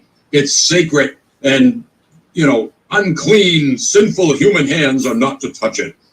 In fact, he even said you're not even to look into the Ark, let alone touch it. But anyway. So it happened on this occasion that the Ark was being marched through the streets, and Uzzah happened to look over and see that the Ark was about to fall off of the platform it was being carried on. So he reaches over to catch it so it wouldn't get damaged. He sees it's falling. He reaches over to catch it and to secure it back up on the platform, and it says, instantly the anger of the Lord burned against him, and God struck him down there for his what? His irreverence? How was that irreverence? He wasn't saying, I don't care that you said not to touch the ark, God. I'm going to touch it anyway. I'm going to catch it from falling. He wasn't doing it out of rebellion. He wasn't doing it out of irreverence. In fact, he was doing it out of reverence, according to the story. He didn't want it to fall and get damaged. So out of impulse, he wasn't even thinking at that moment, oh, wait a minute, God said not to touch the ark. He didn't even take time. He didn't have time to think about that. His concern was that this so-called sacred article would not be damaged. And yet Yahweh, the patient one in the clouds, struck him dead in an instant. The great Yahweh didn't know that this wasn't an act of irreverence. I mean, that this wasn't an act of irreverence or disobedience. He didn't know that Uzzah wasn't doing it defiantly. Really? In an instant. If Yahweh is so mentally inept that he couldn't figure that out or didn't know ahead of time, with all of his mighty power, he could have freeze-framed it for a while, analyze the situation. Okay, let's see now. He's about to touch the ark. Is it because of irreverence? Or is he just concerned about the ark? I know. I don't want him to touch it at all, even if it's out of reverence. So I'm going to touch it myself. I'm going to catch it and secure it, and then tell Uzzah, step back. Don't touch it. You don't have to touch it. I just fixed it so it won't fall. No, Yahweh didn't do any of that. Yahweh exercised his great patience and zapped him right there on the spot. Bible dupes. And no apology for calling you dupes. I was one, and you are now. If, in fact, any Bible dupes would ever even listen to this channel, I highly doubt it. But just in case one slipped through the cracks, Bible dupe, are you going to tell me that Paul's definition of love in 1 Corinthians 13 applies to your God? You're going to tell me he's still loving? Patience is the very first element that Paul lists in describing what constitutes true love, and Yahweh has already failed the truth test, or the love test. He's failed it miserably. He's not patient. He zapped Uzzah in an instant. Yeah, that's real patience, isn't it? Anyway, moving on to the next point Paul makes. Love is kind. Well, we just shot that one down, didn't we? The fact that he zapped Uzzah dead just for trying to reach out and catch the ark so it wouldn't fall and get damaged. He wasn't doing it irreverentially. He wasn't defying the great Yahweh. Doesn't that show that Yahweh isn't kind? Nevertheless, though, let's look at another passage which shows that Mr. Yahweh is not kind. Leviticus 26:18. If after all this you will not listen to me, says Yahweh, I will punish you for your sins 7 times over. I won't just punish you once. I'll punish you 7 times over. Love is kind. Well, indeed, love is kind. But is Yahweh kind? No. Therefore, is Yahweh love or loving? No. And yet the Bible says that he is, doesn't it? The Bible's lying. Paul went on to say, love does not envy. Well, maybe love doesn't envy, but Yahweh certainly does. Exodus 20, verse 5 has him saying, for I, the Lord your God, am a jealous God. Love does not envy, but Yahweh sure does. Exodus 34:14. For you must not worship any other God, for the Lord, whose name is jealous, is a jealous God. Here he's saying he's not only jealous, his name is jealous, capital J. Deuteronomy 32:21. They made me, Yahweh, jealous by what is no God and angered me with their worthless idols. It's funny how Yahweh would be jealous of what he said here is no God. If the gods they worshipped didn't even exist, how could he be jealous of that? Nonsense. Don't look for any sense from this book. There isn't any. We can go on here. I have quite a few other verses, but I'll tell you what, I'm not even going to read them. You can look them up in your own time. They pretty much say the same thing that the other verses read said. Deuteronomy 32:16, Psalm 79:5, Psalm 78:58. All of them talk about Yahweh's jealousy. Love does not envy.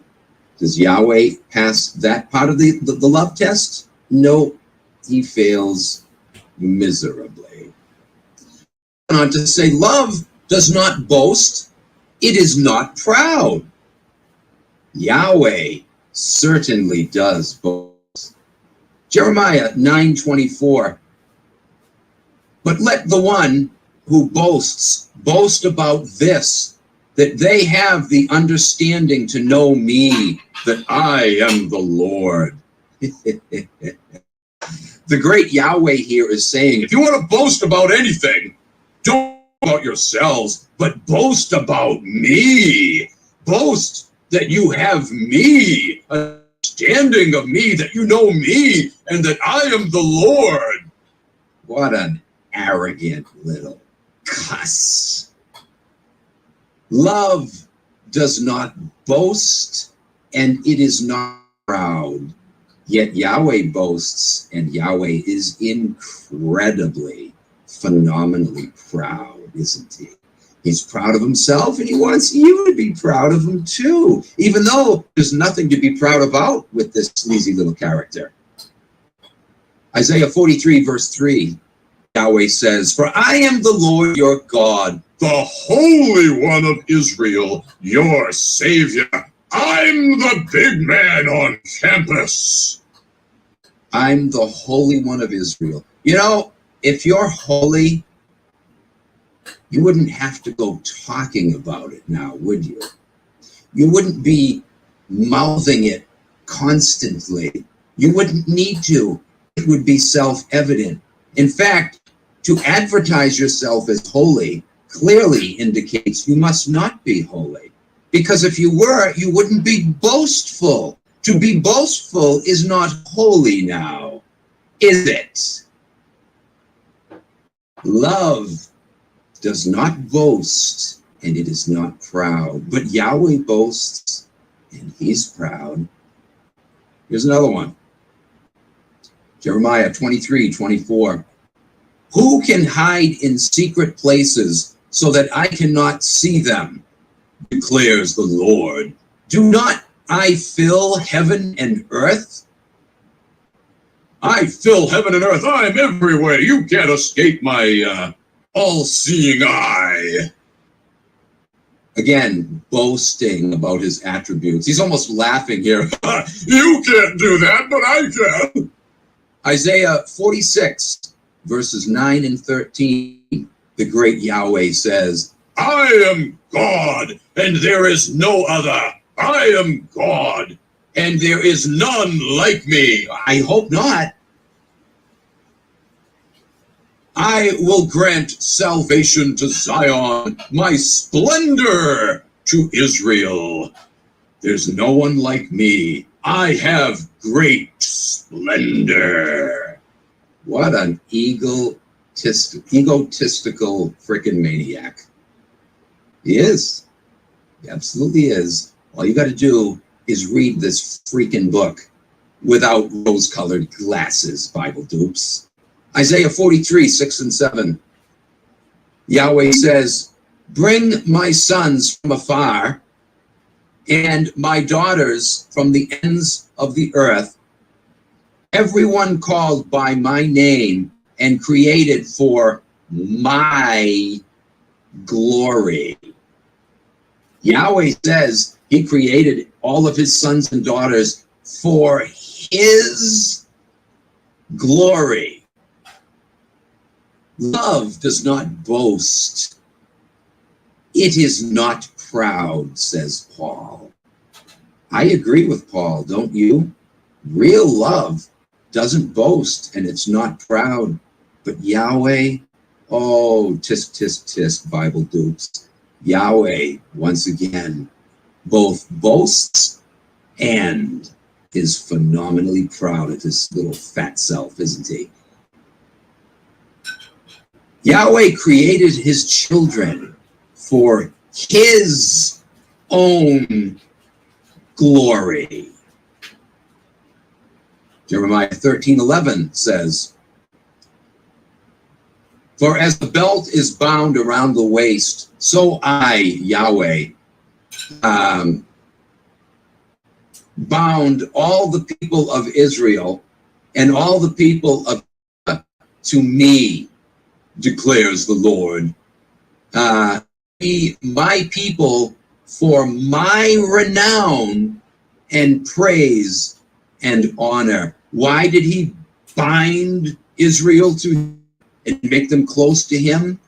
For his own renown, for his own praise and his own honor.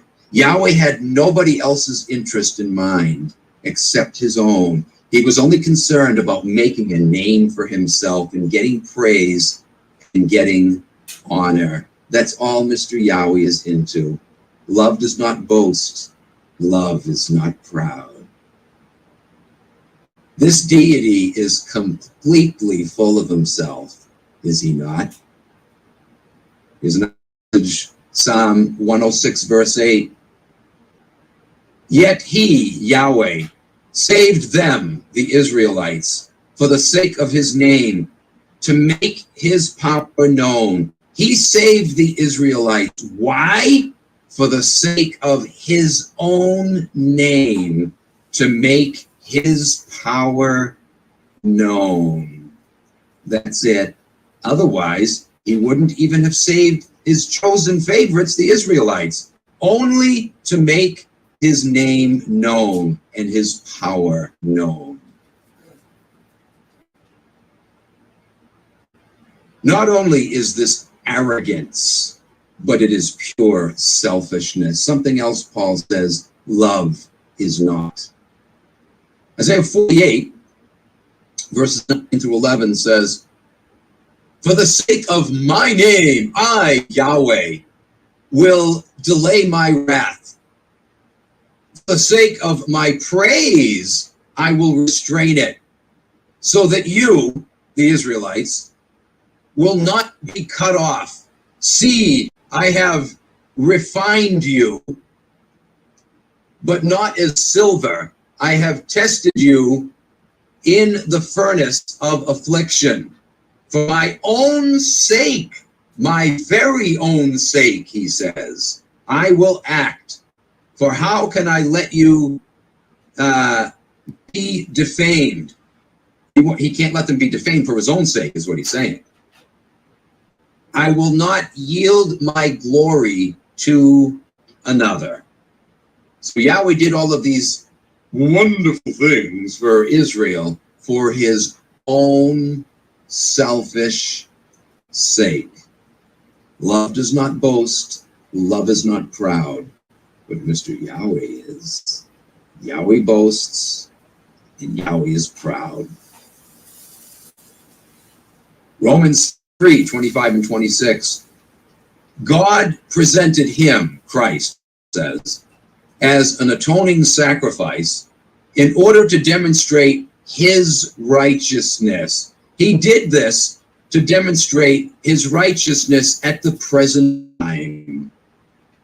Why did Yahweh present Christ as a sacrifice? In order to demonstrate his righteousness. Well, let me tell you, Mr. Yahweh, I'm not impressed with your righteousness. If you were a truly loving Dada, you would have found another way to supposedly redeem mankind other than to send your son to be tortured and crucified. You psycho nut job. That's righteousness? I sent my son to die to prove my righteousness.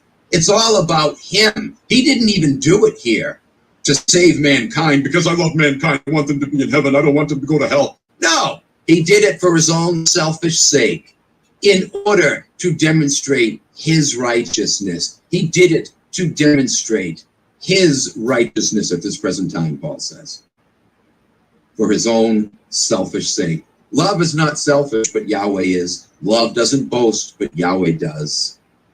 Love isn't proud, but Yahweh is. Many Christians believe that Yahweh sent his alleged son to die for the world because of his love for mankind. But we just saw that that's not the case. He did it supposedly to prove his righteousness, which that doesn't even do. That doesn't prove his righteousness. It proves he's a psychopath. But nevertheless, Yahweh says it's all about him, not others. It's about himself. 2 Kings 19:34. I, Yahweh, will defend this city and save it for my sake. I'm not going to save this city for the city's sake. I'm going to save it for my sake, so I look good. Love is not proud. Love does not boast. But Yahweh does.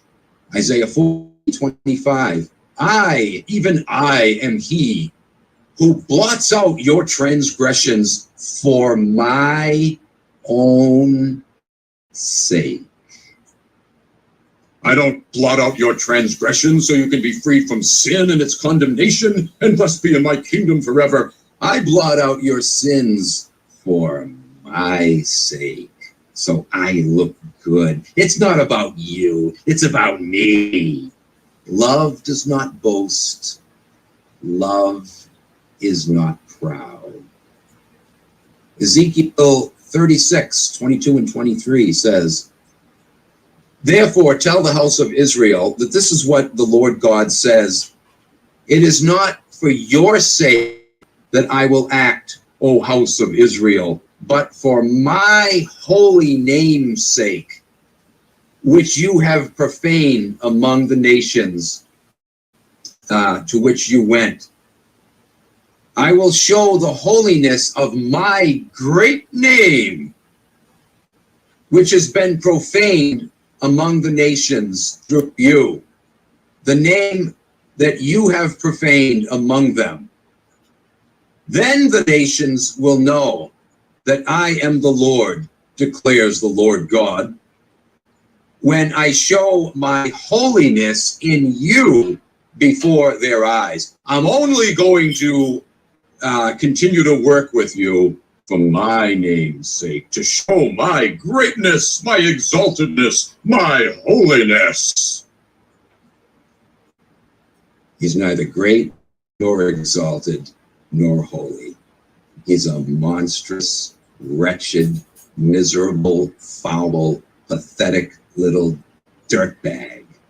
How does that grab you, Bible dupes? You can call me a blasphemer for saying that all you want. Your own book attests to what I just said. Your God is a despicable, disgusting little wretch. Blasphemy, my fanny. Ezekiel 39:25 says, therefore, this is what the sovereign Lord says. I will now restore the fortunes of Jacob and will have compassion on all the people of Israel, and I will be zealous for my holy name. Again, it's all about him. Love doesn't boast, love isn't proud, but look how he constantly boasts, brags about how allegedly holy he is. For my holy name's sake, I'm going to do good for you now, Israel. Wow, man. Wouldn't you say that this nut wagon is desperately in need of serious psychological help? Of course he is. And you know what?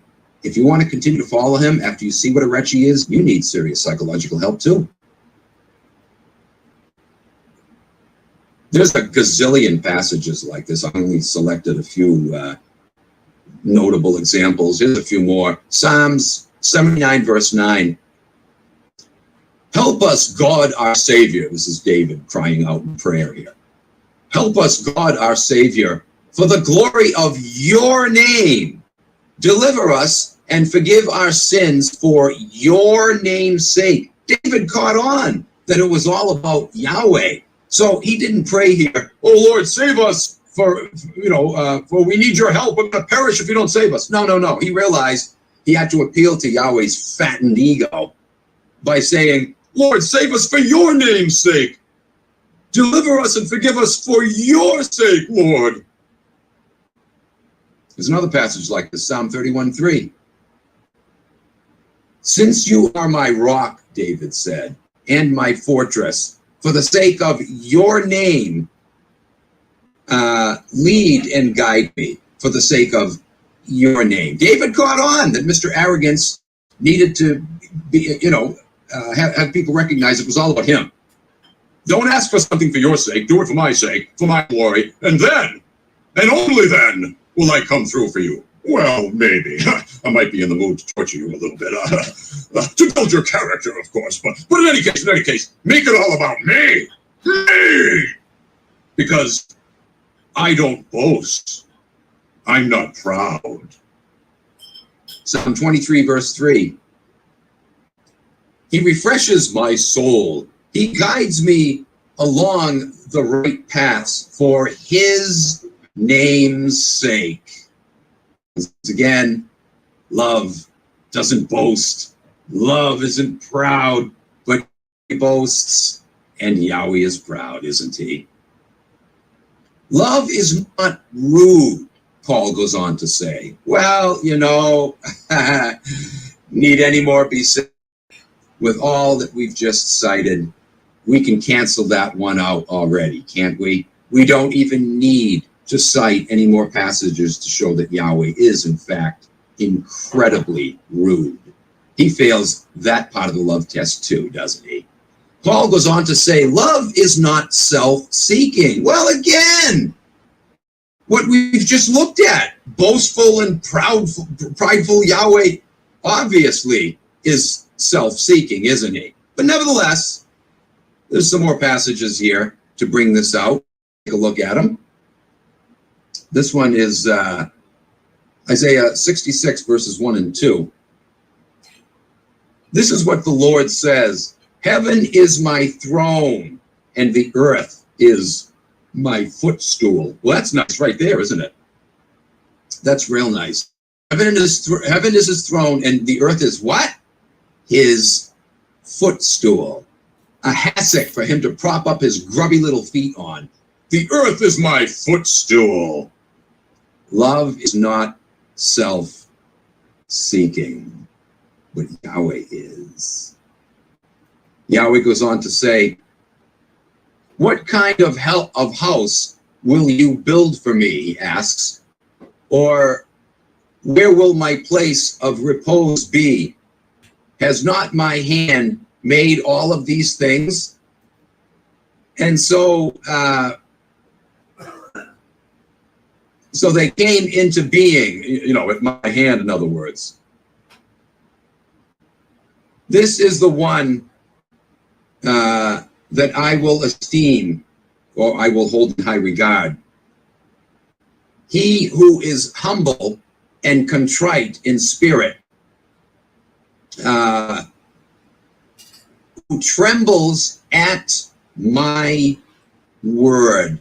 Yahweh will only recognize someone who's humble and contrite in spirit, when all the while he's the very opposite of humility, isn't he? But nevertheless, the king of hypocrisy says, I will only exalt or esteem highly those who are humble and contrite in spirit, and who do what? Who tremble at my word. Oh, Yahweh isn't self-seeking, is he? Everything is about him. He wants praise and honor for his name. I'm so holy and great and just and righteous. Nothing I ever do or say shows that I'm just and righteous. In fact, it shows I'm the very opposite. But nevertheless, you'd better say I'm holy and righteous, or I'll fry you just like I did Uzzah. 2 Kings 17:36. But the Lord who brought you out from the land of Egypt with great power and with an outstretched arm, him you shall fear, and to him you shall bow yourselves, bow yourselves down. To him you shall bow yourselves down. Love is not self-seeking. Yet Yahweh was so insecure. He had such a low self-esteem that he had to constantly command Israel to bow down before me. Isaiah 66, verse 23 says, and it shall be from one new moon to another new moon, from Sabbath to Sabbath, that all mankind will come to bow down before me, says the Lord. This is all Yahweh is after. He wants you to bow before him. Oh, that's not self-seeking, is it? We're told in the book of Revelation, I've mentioned this before in previous videos, we're told in the book of Revelation that the fate of the redeemed in heaven is going to be an eternity of praising the great Yahweh before his throne day and night, forever and ever. Those are not my words. Look it up. Several times it states that in the book of Revelation, that the redeemed are gathered around the throne and sing the praises of God and of the Lamb day and night forever and ever. You want to spend an eternity bowing before this egotistical monstrosity? It's all yours, baby. You can have it. You can have it, baby. I'd rather have no eternity at all than to spend it that way. What a wretch this thing is. Just listen to this, man. It's mind-blowing, isn't it? That they can call this thing the embodiment of love. The next thing Paul says in his elaboration on what constitutes love is that it is not easily angered. Well, we've already shot that one down, haven't we, with what we've already talked about. Yahweh is very easily angered, isn't he? Again, just look what he did to Uzzah, right? He no sooner reaches out to touch the ark, "Hey, you're dead, how dare you!" And he called it irreverence when clearly irreverence didn't enter into the picture at all. He simply was out of reflex, wasn't even giving it any thought other than, "Oh, well, the ark's going to get damaged. I don't want to see it get damaged." And Yahweh zaps him dead. Yeah. Yahweh is not easily angered. Yahweh, the embodiment of love, is not easily angered, is he? Paul goes on to say, love does not keep an account of wrongs. You think Yahweh matches up with that one, Bible dupes? Love does not keep an account of wrongs. When you forgive someone, that means case closed. The whole matter is dropped, correct? When someone realizes they've done something wrong and they ask for forgiveness, you drop the issue. You do not keep record of those wrongs, or else you're not truly loving. So says Paul, and I would agree with him. Obviously, if someone pulls a knife and stabs you, they can say they're sorry later because, they don't want to go to jail now. They want to see if maybe you can drop the charges, or whatever. That's not genuine sorrow for a wrongdoing. But, when someone screws up and does something wrong, you forgive them and you forget it. If you don't forget it, you're not really being loving, right? You forgive and you forget. Love does not keep record of wrongs. I would agree with Paul. You're not going to continually dredge things up from the past that you supposedly forgave that person for and acted like it never happened, right? And you moved on. Not going to bring it up again. Obviously, if the person keeps doing the same wrong thing, there's something wrong. They're not sincerely sorry and they're not worthy of forgiveness. But you know what I'm saying? Under ordinary circumstances. And when it comes to Yahweh, those aren't supposed to be ordinary circumstances anyway, right? Yahweh is supposed to be superhuman. So he's supposed to forgive above and beyond what even humans do, right? But we find that no, Mr. Yahweh does keep record of wrongs, even wrongs that people have pleaded with Yahweh to get forgiveness for. He's still going to keep record. Let's look at Psalm 103, verse 12. It says, as far as the east is from the west, so has he, Yahweh, removed our transgressions from us. That sounds good, doesn't it? Oh, wow. And Bible believers cling to passages like this. See, God isn't going to dredge your sins up again. It says, as far as the east is removed from the west, so far as he removed your sins from you. Yeah, if you just read a passage like that, it sounds good, doesn't it? Here's another one along that same line. Isaiah 43:25 says, I, Yahweh, even I, am he who blots out your transgressions for my own sake. Notice he gets that in there, though. He blots out sins for his sake, but nevertheless, he does say he's going to blot them out like they never happened, and will remember your sins no more. Yahweh says he will remember sins no more. That means they will never be brought up again, right? Love keeps no account of wrongs. Yahweh, in these two passages, seems to be consistent with that. I will remove them as far from you as east is from west. I will remember them no more. That seems to have Yahweh pass this part of the love exam. Love keeps no account of wrongs. But that's not the case when we look at other passages that Bible dupes love to ignore as they cherry pick which passages they choose to cite. But again, we're not going to cherry pick today. Sorry. We're going to look at the whole record. Yes, there are passages that seem to imply that Yahweh doesn't keep account of wrongs. But how about this one, my dearly deluded Bible duped friends?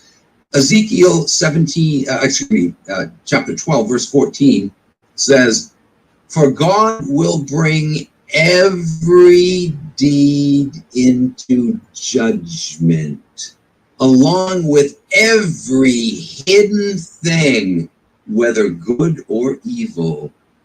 Every deed will be brought into judgment, along with every hidden thing." In other words, not only everything you've ever did, but every bad thought you've ever thought of in your mind. You didn't have to act out on it. Your very evil thoughts, everything is going to be dredged up. It doesn't matter if you asked Yahweh for forgiveness. On Judgment Day, every deed will be brought up into judgment. Ecclesiastes 12:14. Oh, and there are many other horribly depressing passages like that I remember years ago as a functioning pastor, not fully ordained, but I worked 8 years as a pastor. I remember many times people came to me, often in tears, worried about passages like that. I keep failing. I ask God to give me strength and power to overcome sin, but I find myself continually falling. And then I read passages like this, that God is, I know it says he's going to cast my sins into the depths of the sea and remember them no more. But then he also says here that the Bible says here that he's going to bring them up on Judgment Day. So am I forgiven or not? Who knows? Flip a coin. It depends which passages you cite. On the one hand, yes, I'll remember them no more. I'll cast them in the depths of the sea. But then it says clearly that he's going to bring them up on Judgment Day. Every work, every secret thing, every secret thought you've ever cherished or harbored that was, evil, all of it, baby. Love does not keep a record, but Yahweh does. We're actually told that on the great day of judgment, the books will be opened. Yahweh's record books of all the naughty things you did, said, and thought, they're all going to be brought up again. How about all the naughty things you did, thought, Mr. Yahweh? We need a judgment day for you, you little wretch. Anyway, we've about reached the hour mark. Oh, it's going to take probably 2 more videos to cover the subject. We'll continue with our examination of Paul's definition of true love and see how Mr. Yahweh feels every single time in the next video. Thanks for joining me, folks. Catch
to show up. Uh-oh.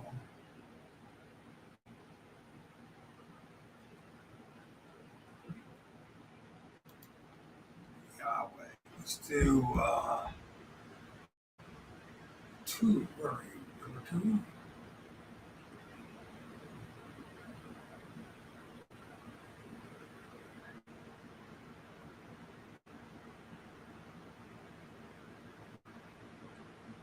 From 2.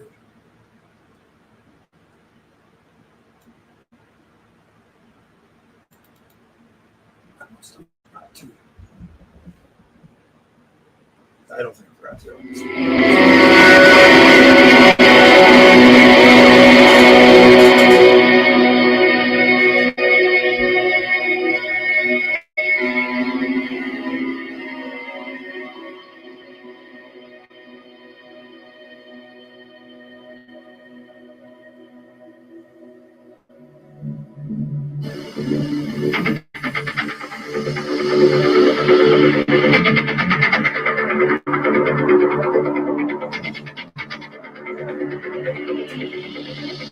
To throw his meat to the dogs. Oh, no, I'm sorry. No. Jesus told the woman after she kept begging and begging. He said, it is not meet or suitable for the master to throw his meat to the dogs. He was calling her a dog.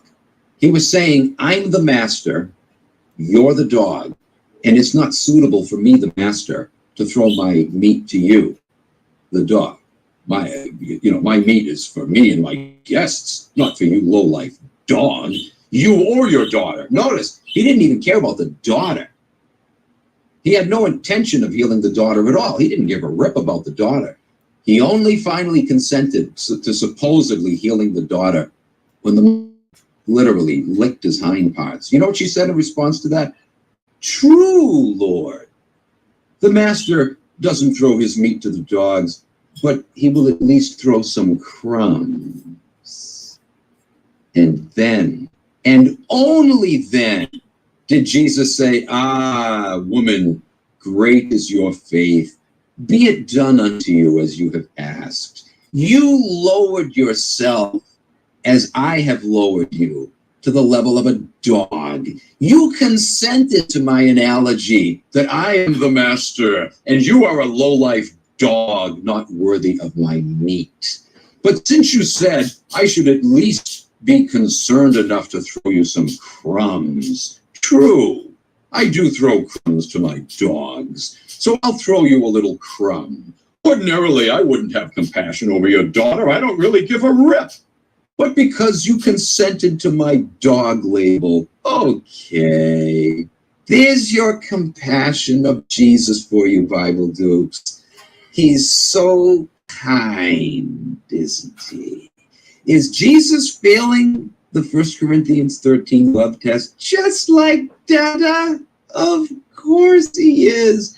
Why, Bible believers, you should be so proud of Jesus. He's just like his daddy. The Bible is correct. He is the spitting image of Yahweh, isn't he? But not quite so much in the way you thought. Paul goes on to say, love does not envy or does not get jealous. Somebody commented in one of my previous videos how jealousy is an attribute of love. Well, yeah. First of all, for feeble, finite humans, but also, I think, perfect, we would still be jealous if we saw our unperfect spouse cheating on us. And you know, that's a good thing. It can save a marriage if it's responded to in the proper, mature, and loving way.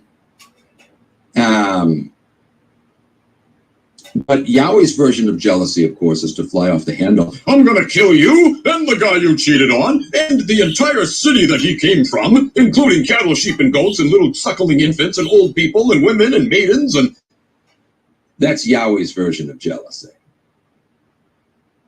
That's not an attribute of love. Sorry. Not at all. Anyway. But just like Daddy Yahweh, Jesus also had this same trait of jealousy, right?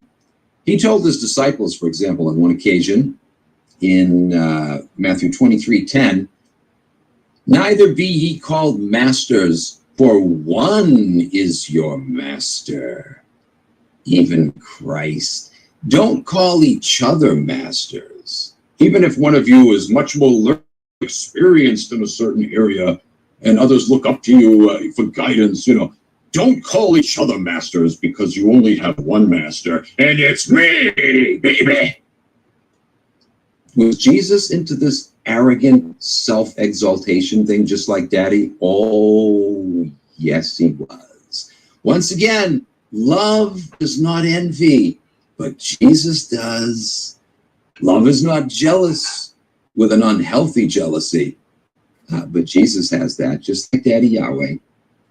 Paul goes on to say, love does not boast, it is not proud. Well, Christ really fails this test, and with flying colors, just like his dada. John 16:33, for example, Christ said, take heart, I have overcome the world. How arrogant and how groundless of a statement, too. In what sense has he overcome the world, really? What did he do? Again, the Bible does say, oh, he conquered the devil by dying on the cross, and he saved us from sin.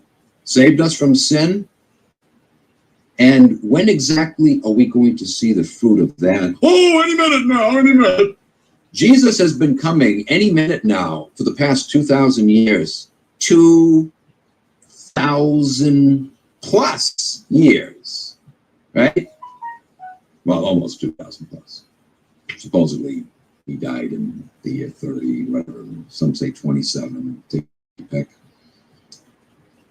Almost 2,000 years. 2 millennia have gone by, and yet in the New Testament, we have reference after reference to Christ's second coming as being something that is soon, near at hand. Behold, I come quickly, Jesus himself says, right? Behold, I come quickly. Sorry about that. I had something that kicked off in the background there. Behold, I come quickly. Does Jesus consider 2,000 years quickly? I mean, it's an insult to human intelligence to follow the nonsense of this book. It's an insult to intelligence. I come quickly? Well, this is God's timing. Then why say quickly then?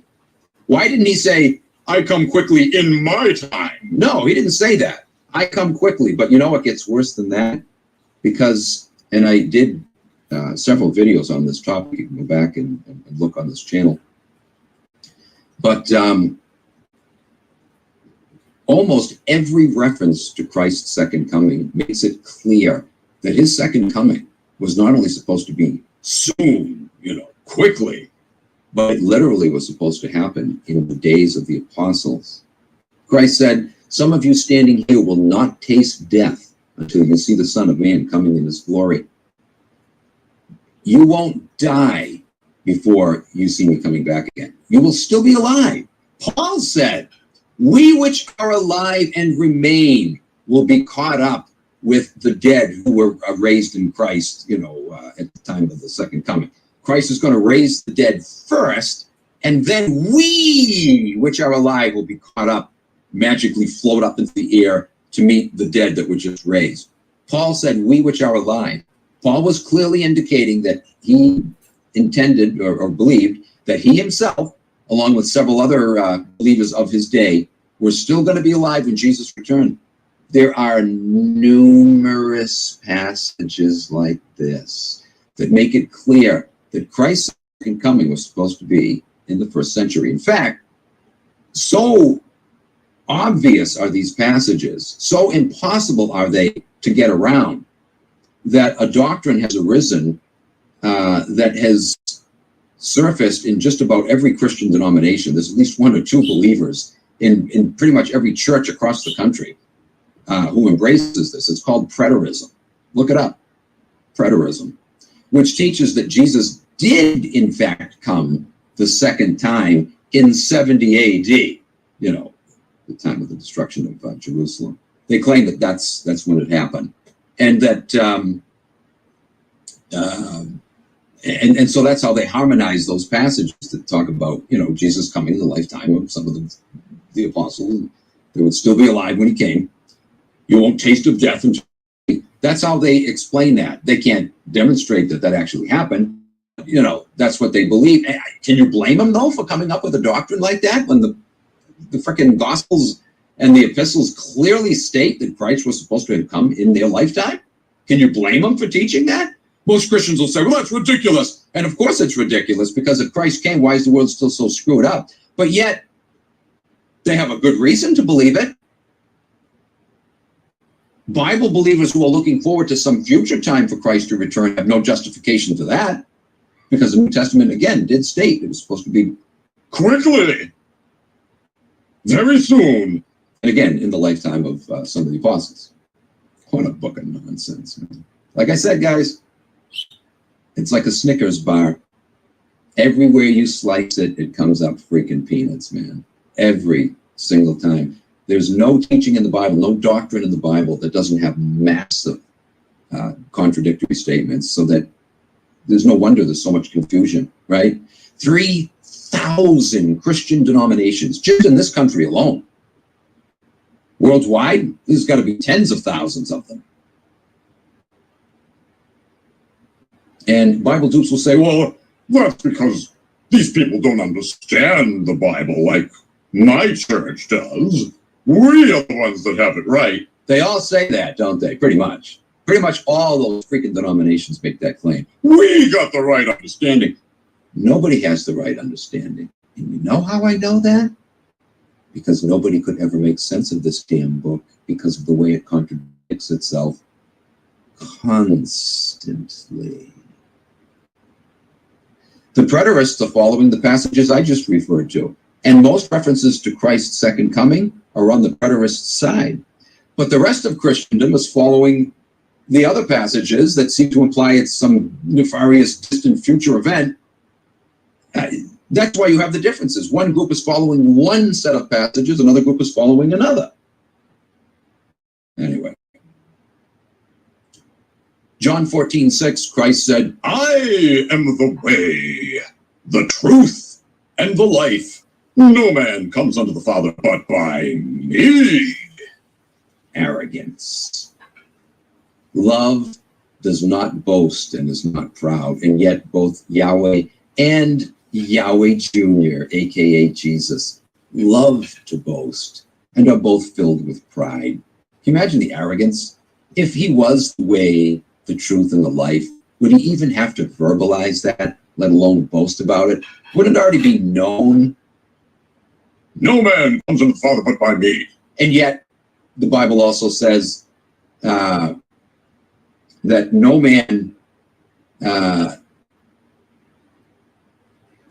in fact, Jesus says, no man can come to me unless my Father first draws him.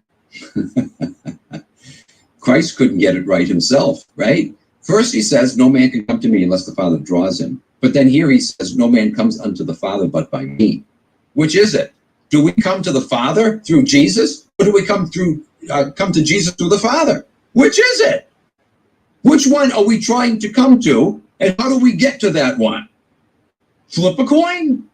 Flip a coin. It depends which passage you actually cling to. And in the process, cherry picking, you have to ignore the other contrary passage. But you can't do both, can you?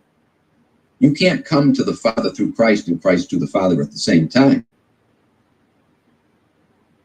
This book talks you in circles, doesn't it?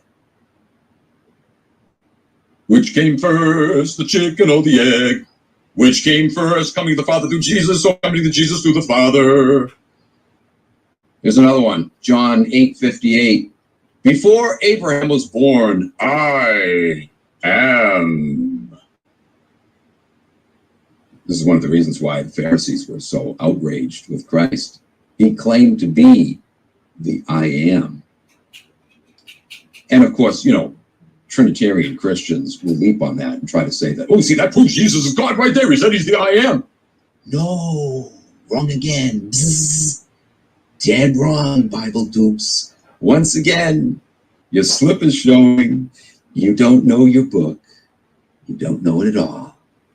The I am that appeared to Moses couldn't possibly have been God, even though it says that Moses saw the face of God, you know. What Moses saw, according to New Testament theology, was supposed to be the pre-incarnate Christ, the Word of God, appearing in place of his daddy. Moses didn't see Dada Yahweh himself, because Christ himself clearly states, as does John the Baptist, that no man has ever seen God at any time or heard his voice. It's the Son who has declared him, said Jesus.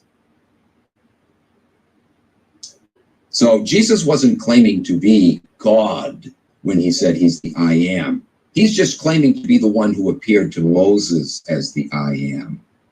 That was not Yahweh. No one has ever seen God or heard his voice or seen his shape at any time. It is the Son who has declared him. So according to your holy book, the I am claim of Jesus here is not saying he's God. It's simply saying he's the one who appeared to Moses in the burning bush. You better learn your Bible a little bit better and realize that your religious leaders have taken you for a ride, baby. Well, they've taken you for a ride by getting you to believe in the Bible at all, but then they make up their little doctrines here and there and tell you that they're biblical, and you believe it because you've been led to think that, well, they're God's trusted leaders. They're the experts. They know the Bible better than me, so I don't need to look into it because these guys have already figured it out for me. Isn't that what the masses do with their politicians? Who am I to question that? These are the experts. They do it with their doctors. They do it with their professors. When a great deal of the time, and more so as time goes on, they're actually lying to you. Or they're ignoramuses, don't know better, and are just repeating what they've been told. Either way, you can't trust them now, can you? You've got to become your own doctor. And you don't have to have a PhD to do it either. It doesn't take long. Just do a little digging. Don't take what Dr. X says at face value. Part of that process is talking to other doctors, getting their opinion, doing some research on the internet, talking to other people that have had the same problem that you have. See what they did. If they were successful in dealing with this problem, find out what they did. But no, people, for the most part, just listen to whatever the hell this guy says, that guy says. This expert, that expert, he's got plaques on his wall. Well, big frickin' deal. All that means is his daddy had a few extra spare bucks in his pocket that could pay for Junior to go to school, and that's it. Does having a plaque on the wall mean that that guy gives a frog's fat fanny about you? A great many doctors only care about making fat wads of cash and doing what they're told to keep their job. And that applies to any other expert in any other field. If you don't learn to do your own research, then you're the perfect sucker for any unscrupulous scoundrel with a plaque on his wall to come along and take you for a ride. And boy, are they doing it. Jesus is taking you for a ride if you're a Jesus believer. Anyway, the Trinity doctrine is a scam. The whole Bible is a scam, so what does it matter? But the Trinity doctrine is not even in the Bible. You got to love it, you know. Well, I don't want to get off on a long tangent on this, but that's one of my real big pet peeves. That's what they fired me over. And I was told in no uncertain terms, keep your mouth shut and you will have a job. But if you continue to talk about this, there's no future for you in the ministry. But wait a minute, you guys haven't even answered my questions. We're not going to discuss that with you. You just need to understand you need to drop this. I kid you not, that's what I was told. I already knew what I found was true, that the Trinity was a fraud. But then once I heard that, now I realized, oh, this is a conspiracy. Of course it is. The leaders of the big name churches all know that thing's a fraud. But you know what? A good many of them, they also know the Bible fraud too, but they don't care because there's a lot of money in it for them. So they're going to continue to sell it to you and sell their phony doctrines that aren't even in the Bible to begin with. As unclear as the Bible is, as contradictory as it is, it's not unclear or contradictory when it identifies who God is. There is one God, the Father, and one Lord, Jesus Christ. One God, the Father. The Bible says Jesus sits at the right hand of God or at the right hand of the Father. You can't be God at the right hand of God. You can't be God and be the Son of God at the same time. Do you get it, Trinitarians? God isn't three persons in one. The Holy Spirit, forget that being a person. It's not a person. There's only two thrones in heaven, the throne of God and the throne of the Lamb at the right hand of God. Where's this other third throne for this third nefarious person? Read your book a little more carefully, you dupes. And again, I'm not calling you something that I don't also call myself years ago. I was a Bible dupe too. Luckily, I came out of it, and I hope to hell you come out of it too. Anyway, John 8:31 and 32, Jesus says, if you continue in my word, then are you my disciples indeed, and you will know the truth, and the truth will make you free. Again, Jesus is arrogantly boasting here. My word is the truth. And yet, you start picking apart what he says, and you realize there's no truth about anything he taught. Oh, yeah, some of the things he said were nice. Love your neighbor, blah, blah, blah. Do unto others what you would have them do to you. Fine. But that wasn't unique to him. He didn't frickin' come up with that. He didn't invent it. That idea was floating around for centuries before. Many great sages long before him were saying that same thing, worded it differently, but the same exact meaning. I covered that on a previous video. My frickin', man, oh man. How about when he says, if you will come after me, anyone who will follow me, sell all you have and give to the poor. Gee, I don't see any Christians doing that. I don't see them doing it today. I've never seen any do that yesterday. And I'm sure I will never see them do it tomorrow. Christians aren't selling all that they have. If they did that, sold all they have and gave to the poor, they wouldn't have anything left themselves. They'd be poor themselves, wouldn't they? Does that make any freaking sense? Sure, it's a great thing to give to the poor, right? Sell maybe some of your things, especially things you don't even use anymore. They're just sitting in your basement collecting dust. Yeah, sell them and give it to the poor. It's a great idea. But no, Jesus said to sell everything. Christians love to boast that, oh yes, we got to follow everything Jesus said. But they don't. They certainly don't follow that. And you know why? Because they know it's BS. But they'll never admit it's BS. But they know it's bad advice. They know it's ridiculous. It's nonsense. Anyway. I have come that they may have life and have it to the full. John 10:10. Again, Jesus boasting here. If you want to have life to the full, come to me. I'll give you life to the full. And then he proceeds later to say, if they have persecuted me, they're going to persecute you also. He that will come after me, take up your cross and follow me. That's having life to the full? Really? Take up your cross, endure misery and suffering for my sake, and ultimately, crucifixion, right? Pretty much all of his disciples died from crucifixion, we're told. That's having life to the full? Suckers. John 3:18. Jesus said, whosoever believes in me is not condemned, but whoever believes stands condemned already because they have not believed in the name of God's one and only Son. Did you catch that? To be condemned, you don't have to be a murderer, a rapist, or a thief, right? To be condemned, all you have to do is not believe in the unbelievable gospel in all sense. All you have to do is not believe and you're condemned. You can be a decent, loving, caring person, helping others, work at soup kitchens, whatever, you name it. And yet, you're condemned if you don't believe this nonsense. If you've actually taken up the effort to study this book critically and realize it's full of crap and not worthy of your belief, according to Jesus, you're condemned. You might as well be a rapist, a murderer, or a thief, because you're going to be classed along with them and be lost. On the other hand, you can be a rapist, a murderer, and a thief, and as long as on your deathbed you say, I believe, you're going to heaven. You're classed with the righteous now. You know, other mass murderers, thieves, and rapists and so forth, who said the magic words on their deathbed. What a bunch of garbage. Get out of here. And yet the Bible says that on Judgment Day, we're going to be rewarded according to our works. How could that be if the Bible says that we're going to be rewarded according to whether we believed or not?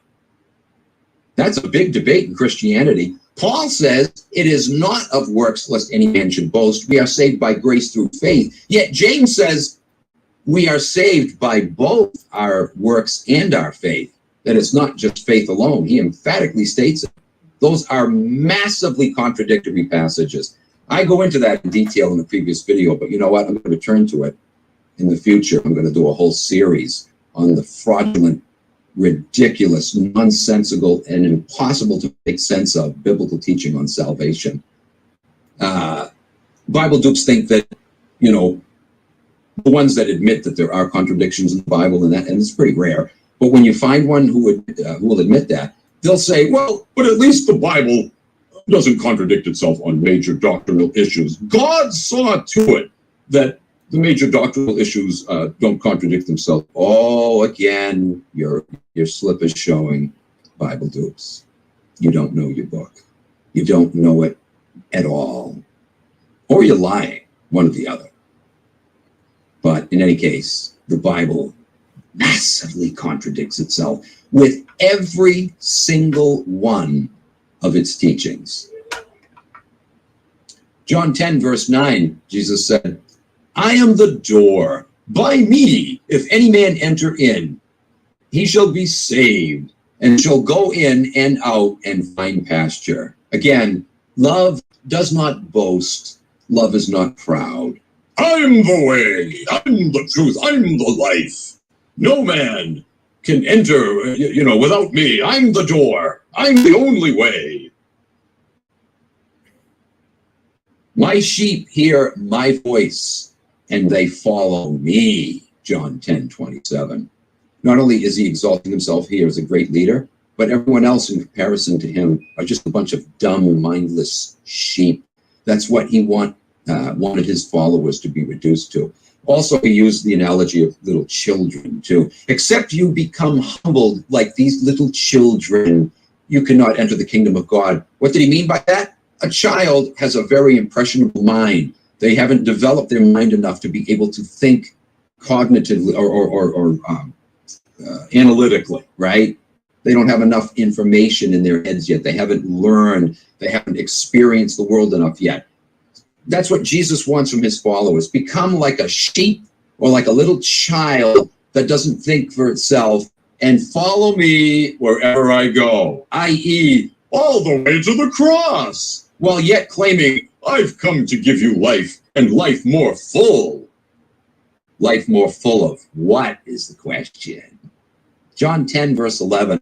I am the good shepherd. Yeah, blah, blah, blah, blah, blah, blah, blah. The good shepherd is going to lead you to, or, at least persecution and misery and suffering. Peter said, rejoice in your trials. The Bible is a book of self-abuse. It endorses self-abuse.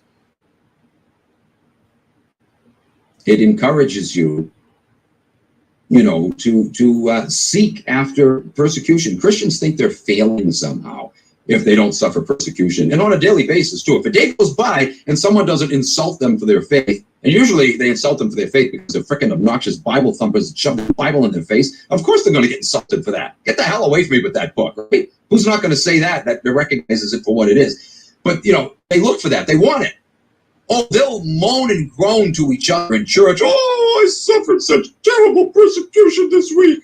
But yet inside they actually love it, because Peter told them they should have, not just Peter, Paul, and everybody else in that book, told them that they should rejoice in trials. And again, they feel inadequate if they're not facing trials and persecution. Jesus suffered for me, so it's my plight now to suffer for him. Christ himself said it, right? If they have done these things to me, they'll do them unto you also. In this world, you will have tribulation, over and over and over. This monkey who claimed to give life more abundantly also said that you're going to have a miserable, wretched, rotten, tumultuous, tormenting life following me. But rejoice in it. Be glad. Welcome with open arms these trials and tribulations. Get the hell out of here. What a religion of misery. What a sick freaking joke. John 15:14. You are my friends if you do whatsoever I command you. Ooh. There's the true colors of Mr. Jesus coming out there. You're only my friend if you do whatever I command you. Can you say mind control, ladies and gentlemen? Say manipulation? Can you say scam artist? Can you say Jim Jones cult leader? You're my friends if you do whatsoever I command you. Try saying that to your best friend sometime and see how long he or she is going to want to be your friend. Yet Jesus says it, and oh, well, that's A-okay, because he's Jesus. John 6:35. That's not a friend, folks. That's not a friend. John 6:35. Then Jesus declared, I am the bread of life. Whoever comes to me will never go hungry, and whoever believes in me will never be thirsty. It's all about himself, right? Just like Daddy Yahweh, right? For my name's sake, I created you. I delivered you from Egypt for my own glory. Same with Jesus. Total arrogance, totally self-centered. Come to me. I've got the answers. You'll never thirst again if you come to me. Go to any other source, though. And then, of course, the ultimate cherry on top. You are my friends. Only if you do whatever I command you. You could almost see him dangling his little hypnotic pendulum, right? Back and forth as he hypnotizes you. Like a little snake. Follow me. Do whatever I say, or you won't be my friends. You'll burn in hell forever and ever. Tell everybody I'm loving, even though you can clearly see I'm not, but tell them I am, or I'll roast you alive. Listen to the psychopathic ranting of the great Jesus here and see him for what he really is, finally. He's just like his daddy, isn't he? I'm so sick and tired of people saying, I just saw a comment on one of my videos today. Somebody saying that, the New Testament is so much better than the Old. You got to admit it. No, it's not. No, it's not. It spouts the same crap, but it does it in a little more subtle way. And in that sense, it's worse, actually. It's worse. The Old Testament is blatantly evil for anybody who is mildly conscious and skeptically looking at it. You can clearly, you don't even have to be skeptical, just look at it. It's blatant, in your face evil, right? But the New Testament is just as evil, but it comes at it through the back door. It's a little more subtle. That's worse, my friends. That form of evil is worse when it tries to cloak itself. It doesn't actually do a very good job, though, again, as you become more aware, more critical and analytical and look at it, for what it is instead of reading it the way you've been taught to read it. Stick with this channel long enough, and if you don't want to analyze it for yourself, I'll show you. I have been, in fact. Go back and watch the first 110 or 20 years old videos of this channel. I really hit it hard there. But if you don't feel like doing that, just continue to tune in to what I present from here on out. I'll be revisiting a lot of that, presenting a lot of new other stuff. And there's no question the New Testament's crap. It's absolute crap. It's evil. I mean, my God, we just read where Jesus says, bring all those before me who won't worship me as king and kill them in front of me, right? Yeah, the New Testament's a big improvement on the old, right? Right, sure. I came not to bring peace, but a sword. Don't think that I've come to bring peace. I have come to bring division. Yeah, there's your Prince of Peace for you. John 4:14. Whoever drinks the water I give them will never thirst. Indeed, the water that I will give to them will become in them a spring of water welling up to everlasting life. Listen to all the boastfulness here, the arrogance, like, I'm the big man on campus. I'm the only way. No, you're not. You're a loser, just like your daddy. You're a phony. You're a cult leader. You're a manipulator, a mind control expert. The Essenes taught him well, didn't they? Even though he later broke with them, as I point out in one of my earlier videos, he was definitely Essene trained. That's what they were most big at, is manipulating people, putting guilt trips and fear into them so that they would bow and acquiesce to everything you said and get them to believe that if you didn't, you're going against God himself and you're going to burn in hell forever. People still fall for this today. It's unbelievable. It's so in your face obvious. Matthew 11:28. Come unto me, all you that labor and are heavy laden, and I will give you rest. As you suffer persecution for my name's sake and take up the cross. And yeah, you're going to find a lot of rest following this nut job. John 9:5. I am the light of the world. Well, it looks like your batteries went dead because this world is pretty damn dark. Oh, don't get me wrong. There's some lights that shine here and there, but it's like dim stars on a dark freaking midnight night. That's what we need to look for. That's what we need to focus on, those few scattered stars. But we do live, folks, in a dark world. Sorry to rain on your parade.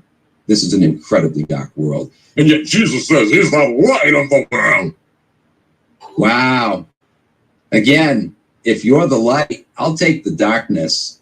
I want whatever the opposite is of you.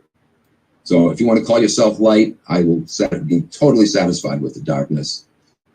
I am the vine, he says in John 15:5.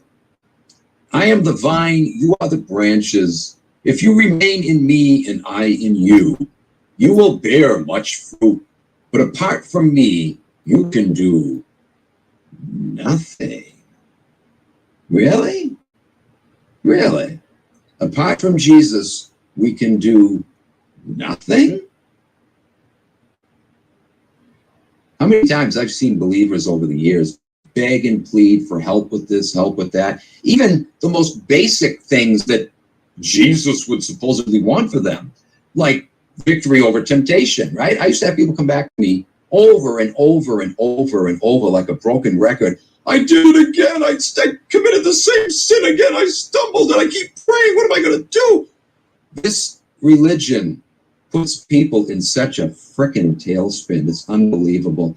There's no peace with this. There's no peace that passes all understanding, the Bible says. It guarantees you're going to have the peace that passes all understanding. And yet, where the hell is it? It's not there. It's not there. Quite to the contrary, it makes people miserable. Always worried about, am I going to go to heaven or hell? I don't know. I keep blowing it. God promises me victory, but I don't see it happening. I beg and plead for him to help me, and there's no help there. And you will forever beg and plead and forever never get an answer. And yet Jesus has the gall to say, apart from me, you can do nothing. With him, you can do nothing. How's that? Revelation 1:11. I am Alpha and Omega, the first and the last, The beginning and the end. Yeah, whatever. Here's a dime. Call someone who cares. Matthew 12:42. Now something greater than Solomon is here, Jesus said, referring to himself. Something greater than Solomon is here. Well, I got news for you, Mr. Jesus. Solomon wasn't so great. In fact, according to your own standards, Mr. Jesus, you should have realized that Solomon wasn't so great, because in his later life, he turned to idolatry. How could you call him great, Mr. Jesus, when he committed the ultimate evil according to your daddy? Nevertheless, here's Jesus boasting, as great as Solomon was supposed to have been. Jesus is boasting here. Someone greater than him is here now. Oh, such humility. Love does not boast. True. But Jesus does. Over and over again. Here's another one of his boasts. John 6:40. For my Father's will is that everyone who looks to the Son and believes in him shall have eternal life, and I will raise him up at the last day. Again, Mr. Big Man on campus. Matthew 24:30. And then all the people of the earth will mourn when they see the Son of Man coming in the clouds of heaven with power and great glory. Jesus here is boasting that I'm going to make everybody mourn who hasn't kissed my hind parts. When I come again, they're all going to freak out. Yeah, maybe I'm here now to pour out my vengeance. A flaming sword will come forth from my mouth. For judgment I have come into this world, he says, so that the blind will see, and those who see will become blind. John 9:39. Did you catch that? Boasting again that he's the source of all truth, and those who have eyes will see. But he also says those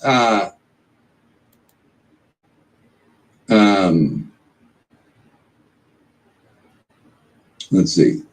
Yeah, those who are blind will see, and those who see will become blind. Isn't that interesting? If you're blind, you're going to see, but he also says if you see, you're going to go blind. Apparently, what he meant by that is, if you're so arrogant, thinking that you understand things without the Holy Spirit to guide you, then you're going to become blind. Yeah, whatever, man. Whatever. This is the guy who said, I will send you the Spirit, and it will guide you into all truth. By the way, most translations read, he will guide you into all truth, referring to the Holy Spirit as a he, but that is absolutely incorrect. It's not only grammatically wrong, because in the Greek, the word spirit is pneuma, and thus it is neuter. And so the pronoun in relation to it is to in the Greek, which is a neuter pronoun. It.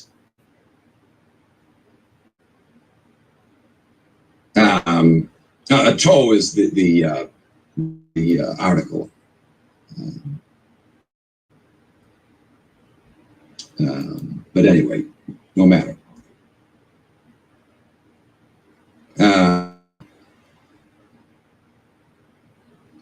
So it's not only wrong grammatically, it's wrong doctrinally. The Spirit is not a person. In the New Testament, it doesn't have a throne. You don't have the throng of the redeemed worshiping the Spirit. They're only worshiping the throne of God and the throne of the Lamb, right? We're never told to pray to the Spirit. We're told to pray in the Spirit or through the Spirit, but never to the Spirit. If the Spirit were a person and it was God, how come we're never told to worship it? We're never told of anybody else worshiping it. We're never told to pray to it. We're never told of anybody else praying to it. It's absolutely ridiculous. But anyway, to me, the reason I got into this, Christ says, I will send you the Spirit, and he, or it, will lead you into all truth. All truth. What Christian in the history of the entire Christian religion, beginning with Peter, James, John, Paul, what Christian has ever had all truth. Nobody, Christian or otherwise, has ever had all truth. Again, look at all the multitudes of different Christian denominations, all arguing with themselves, and yet claiming each one that they have the truth, right? Only one of them could, actually have the truth, right? And all the rest be wrong. Well, none of them have the truth, but you know what I'm saying, right? Only one could be right. You can't have more than one that's right when they're disagreeing, right? And yet Jesus says the Spirit will lead you into all truth. So Jesus was a liar, wasn't he?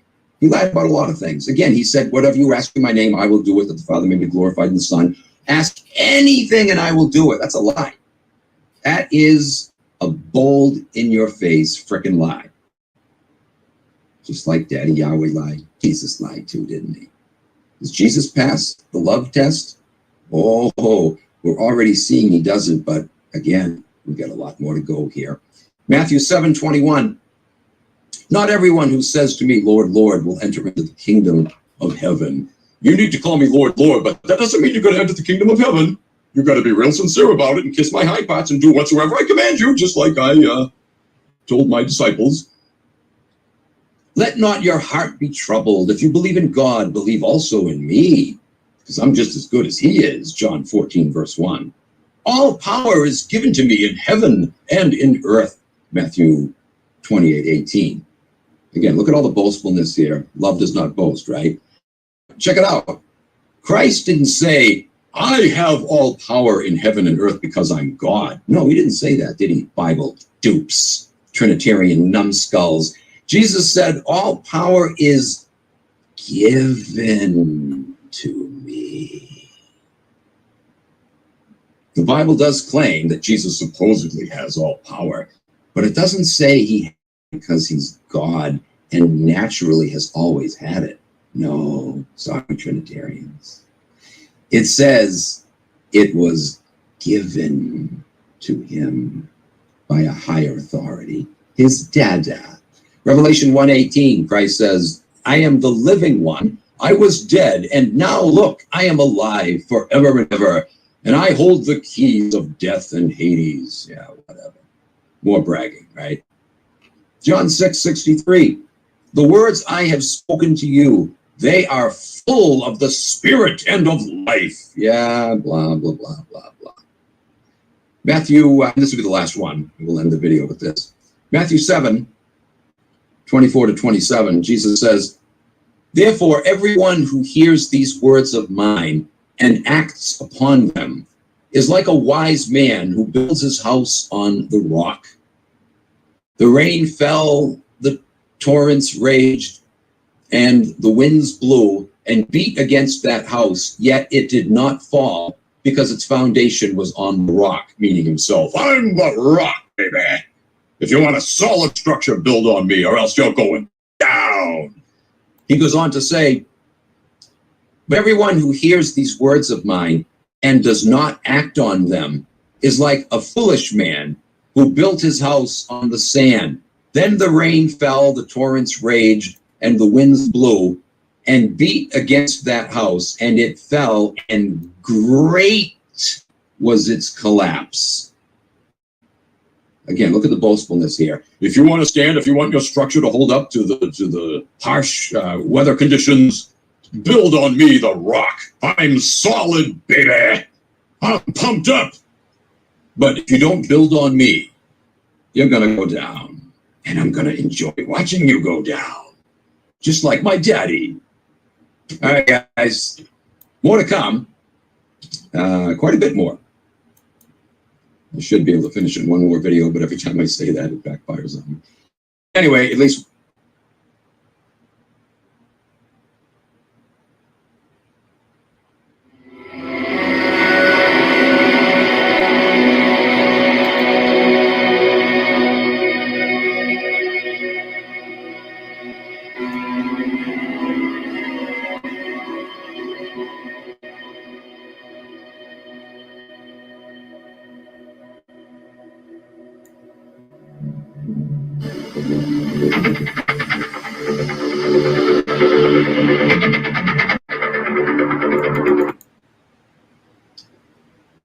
right, everybody, welcome to part 2 of Yahweh is Not Loving.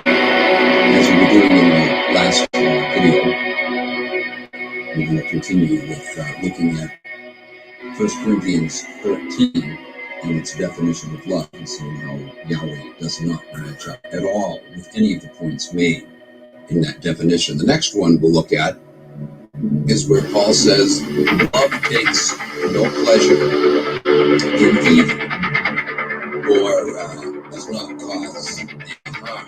That makes sense, right? Love would not be about anything that even remotely hints at something that would bring harm to others, something that would cause evil. Well, unless,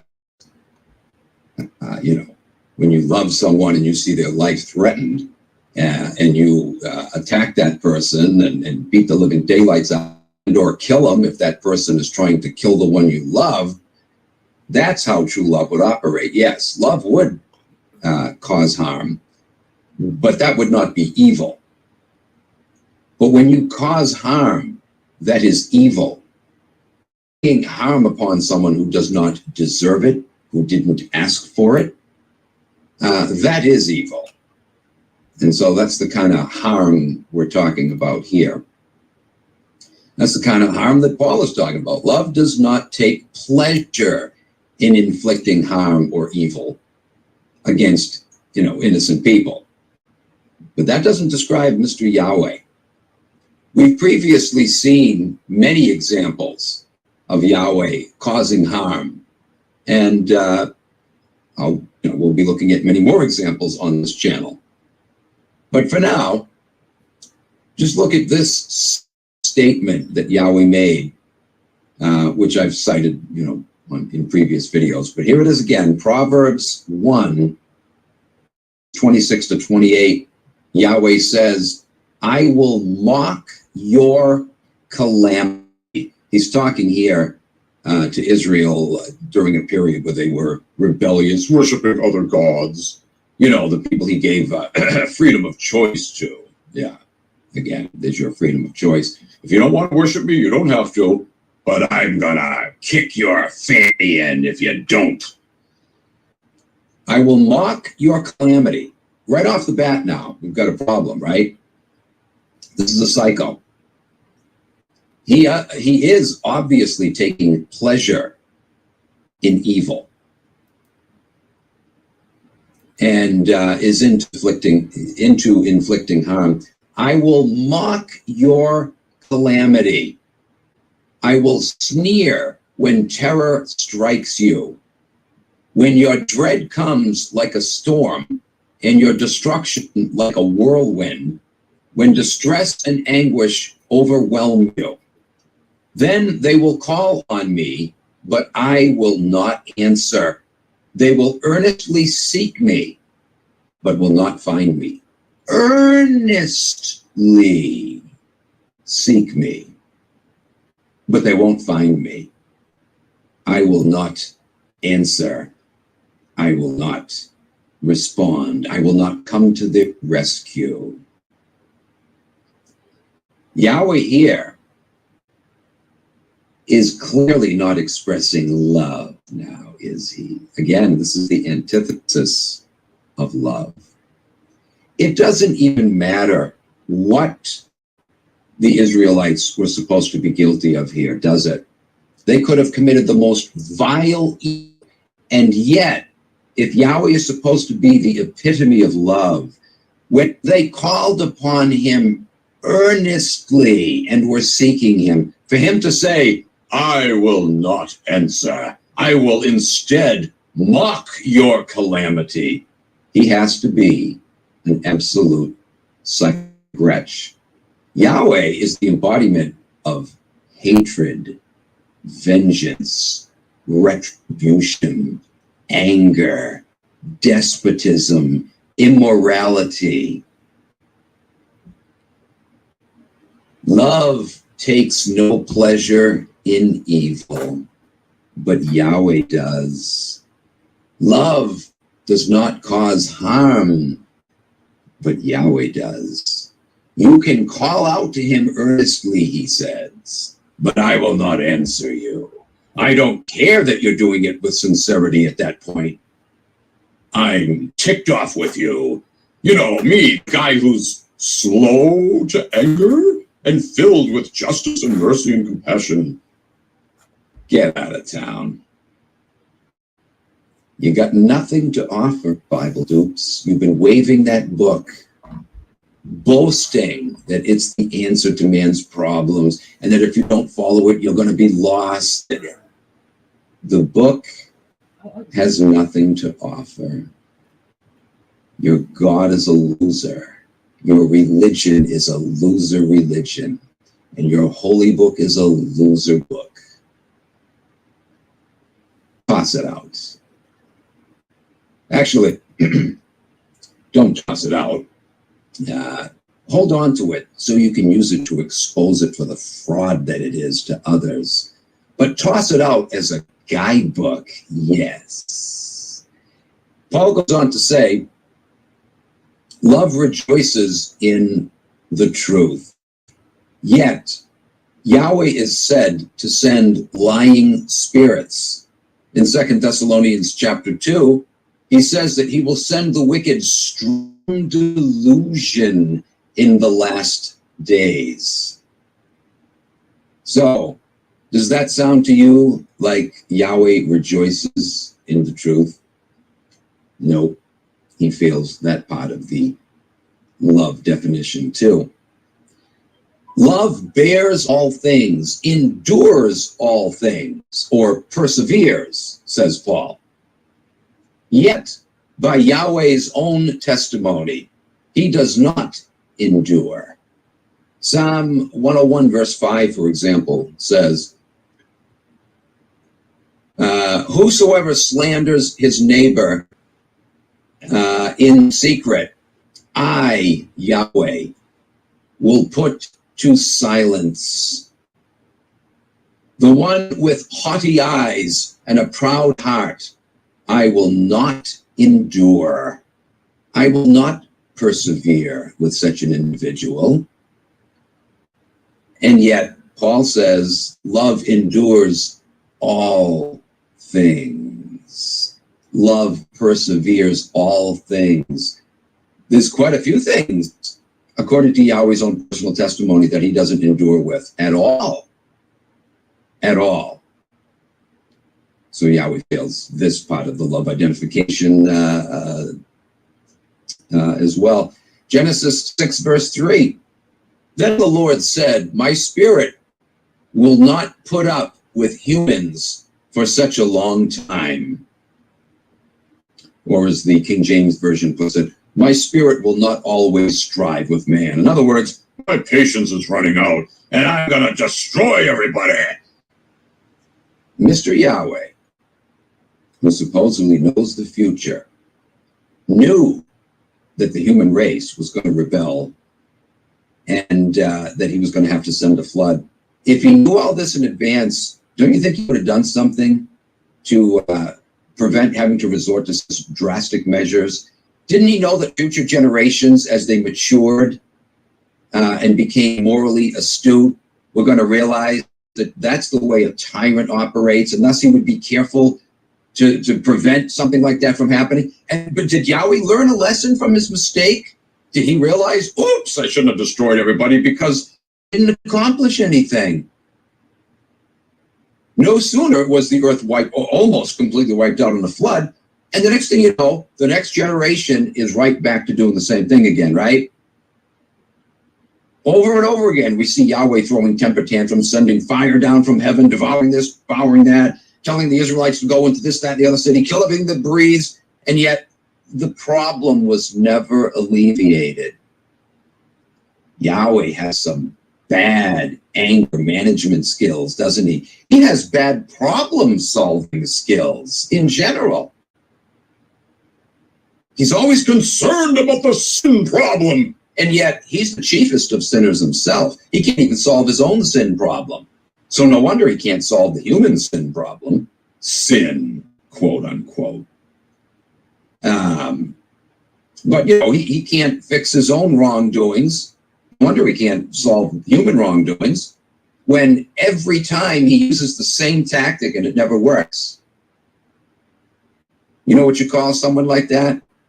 Aside from being a tyrannical monstrosity, you call him a loser. A loser. If that thing were real, he would have to be a reject of his society. He would have to be one that was banished from the other gods and pushed off into some distant corner of the cosmos, you know. And, you know, he's probably locked up in this asylum. And that's why outer space is black. He's locked in this box.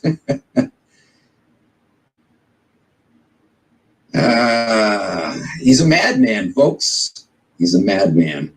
So if you want to insist he exists, well, no wonder our world is so screwed up. We live in a giant insane asylum run by people that are totally in league with him because they're psychos too, just like he is, the people that run this world. And they are psychos, in case you haven't noticed. But anyway, moving on here. Ezekiel 7:22. I, Yahweh, will turn my eyes from them, the Israelites, as these robbers invade and defile my treasured land. I'm going to turn my eyes from the invaders and let them loot and rob and kill. I don't care. I've had it with you.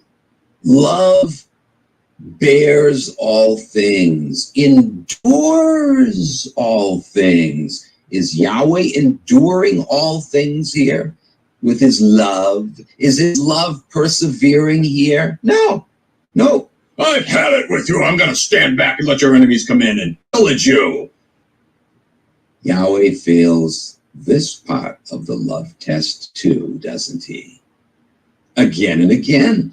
Jeremiah 13:14 says, I, Yahweh, will smash them, the Israelites, one against the other, parents and children alike, declares the Lord. Parents and children alike.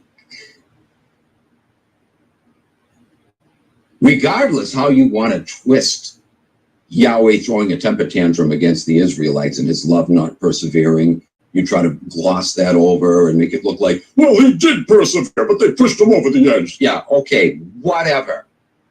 Explain him taking vengeance on their children. As a matter of fact, don't even bother trying to explain it because I don't give a damn what the hell you come up with to try to explain that. You cannot do it. There's no explaining it. There's no justifying it. So just shut up. Close your hole. I don't care what comes out of it. It's BS, just like this passage I just read. There's no justifying Mr. Yahweh taking his vengeance out on the children because the parents were taking him off. Children who, even if they were engaging in the same thing the parents were doing, they're not at the age of accountability. They're just like parrots mimicking what the parents are doing. They don't know better. And yet here's Mr. Yahweh taking his vengeance out on them. Hey, Yahweh, screw you, buddy. Screw you. He goes on to say, I will allow no pity or mercy or compassion to keep me from destroying them.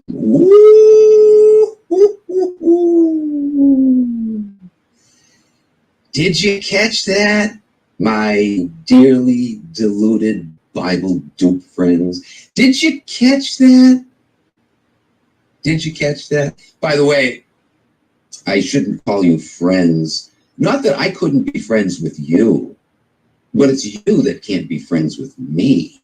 Because when I expose your demon God for the wretch that he is, you would call me of the devil and condemn me and say I'm going to hell, when in fact your God is the devil who dwells in hell. How does that grab you? You're still going to pawn him off as the God of mercy, compassion, and love. when he just said, and I don't care what the conditions were, I don't care what the Israelites did that ticked him off, it doesn't matter. If he's the embodiment of love, as Paul said, love endures all things, right? A truly loving parent, even if his kid was arrested for mass murder, okay? A truly loving parent is going to weep and sob and moan and be in absolute abject misery, probably for the rest of his or her life. But are they going to stop loving their kid? Some parents don't, no doubt. And I can't judge them. I'm not sure how I would act if my kids turned out to be a mass murderer.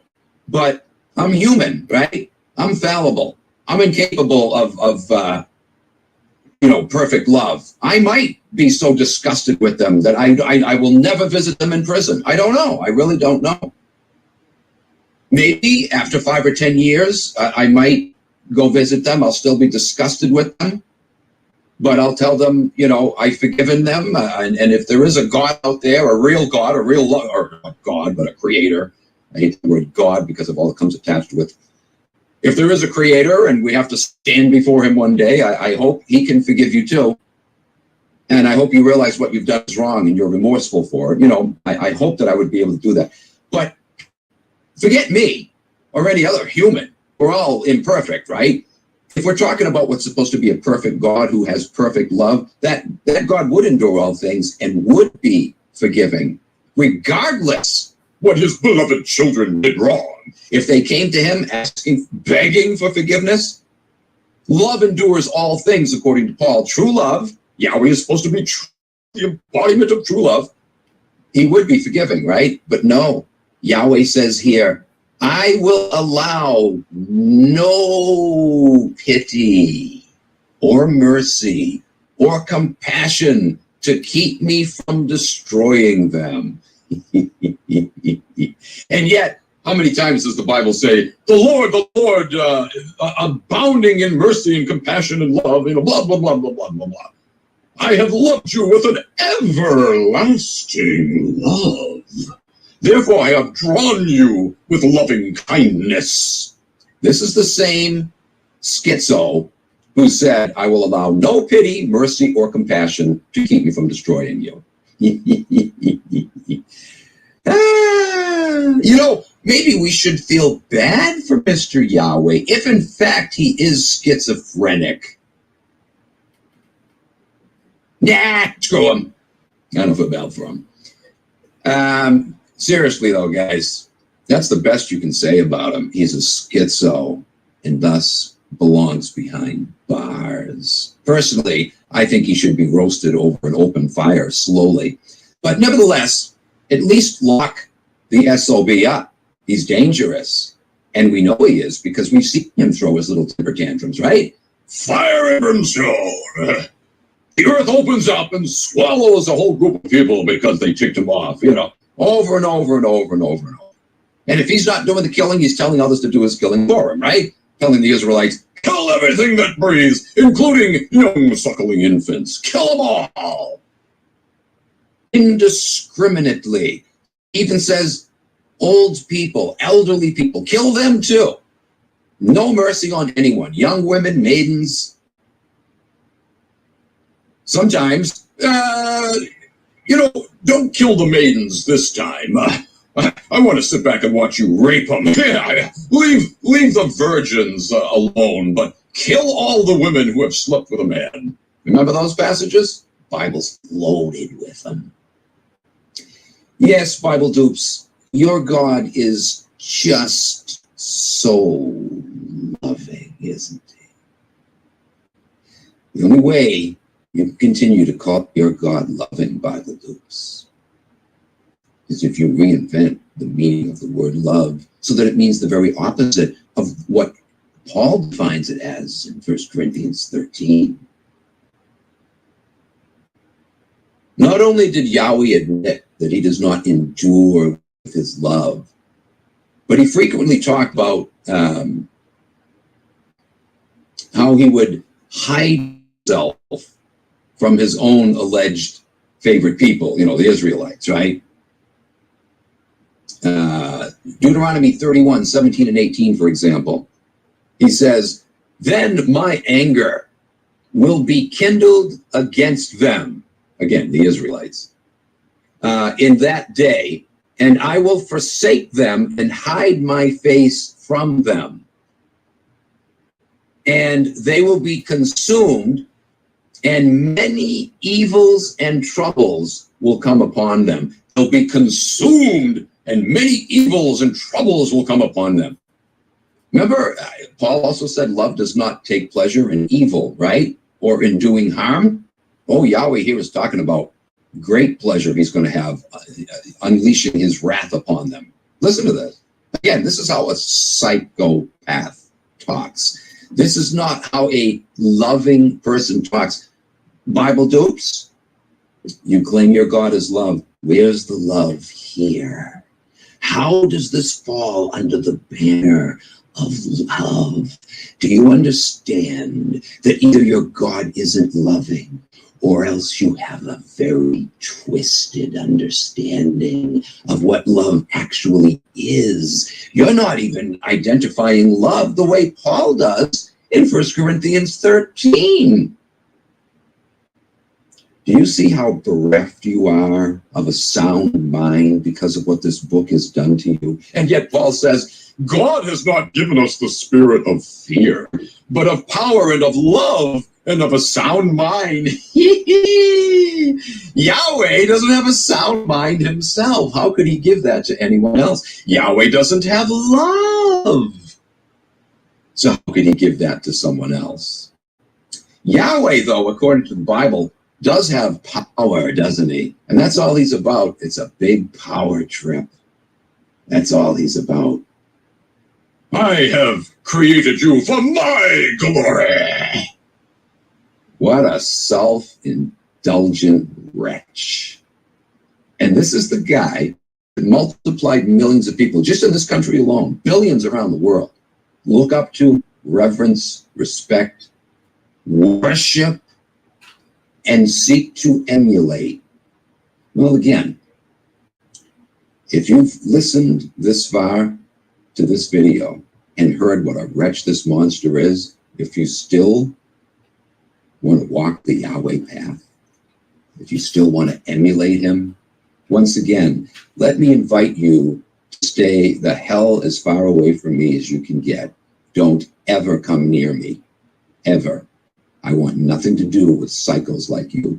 You belong behind frickin' bars. You're a danger to your own self, let alone the rest of society. How in the world can anybody endorse this garbage when they take a look at it? Look at it! Stop reading your Bible selectively, cherry-picking the passages you like. The game's over. The gig is up. Anyway, the passage goes on to say, or Yahweh goes on to say in this passage,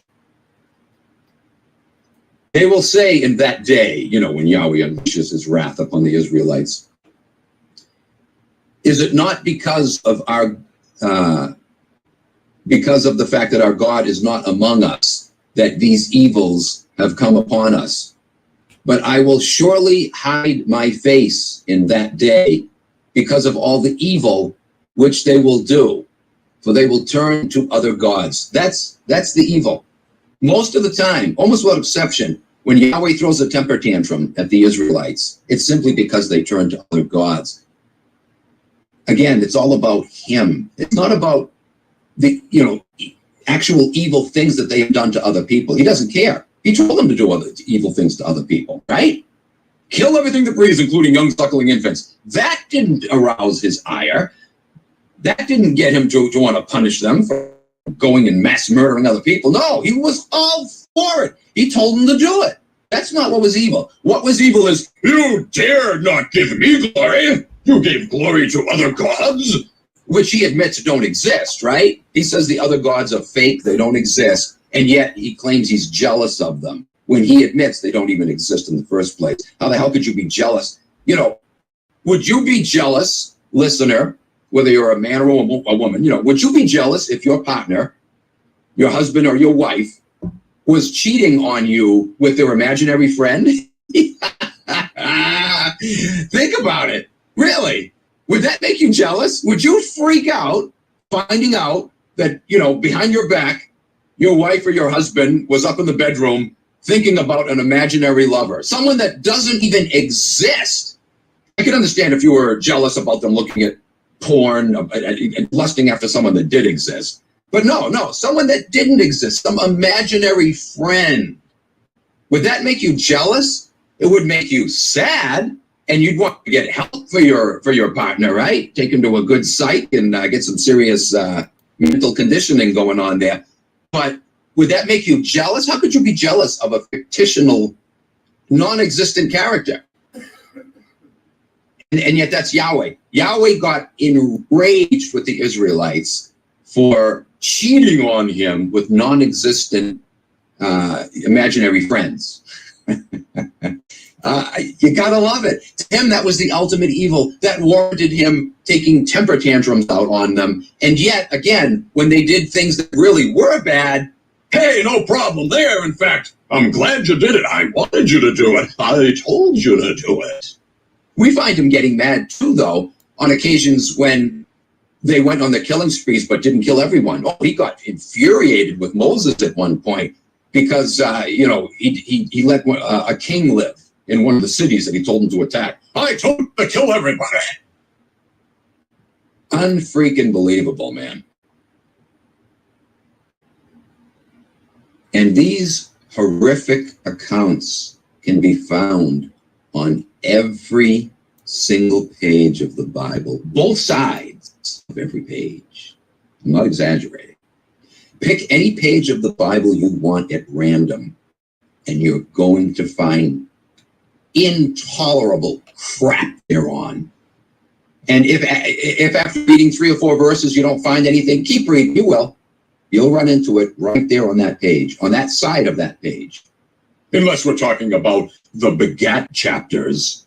No, you won't find anything evil there. What you will find, though, is something that will put you into a freaking coma. It's so unbelievably sensitive, boring.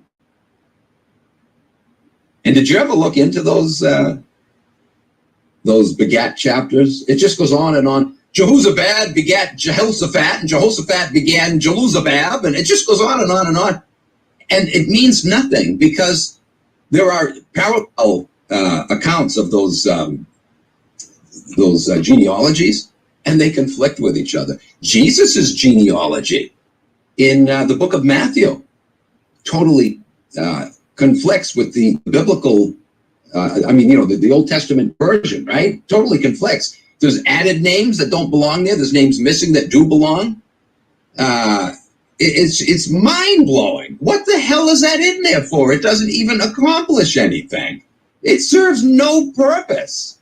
Again, except to put you to sleep.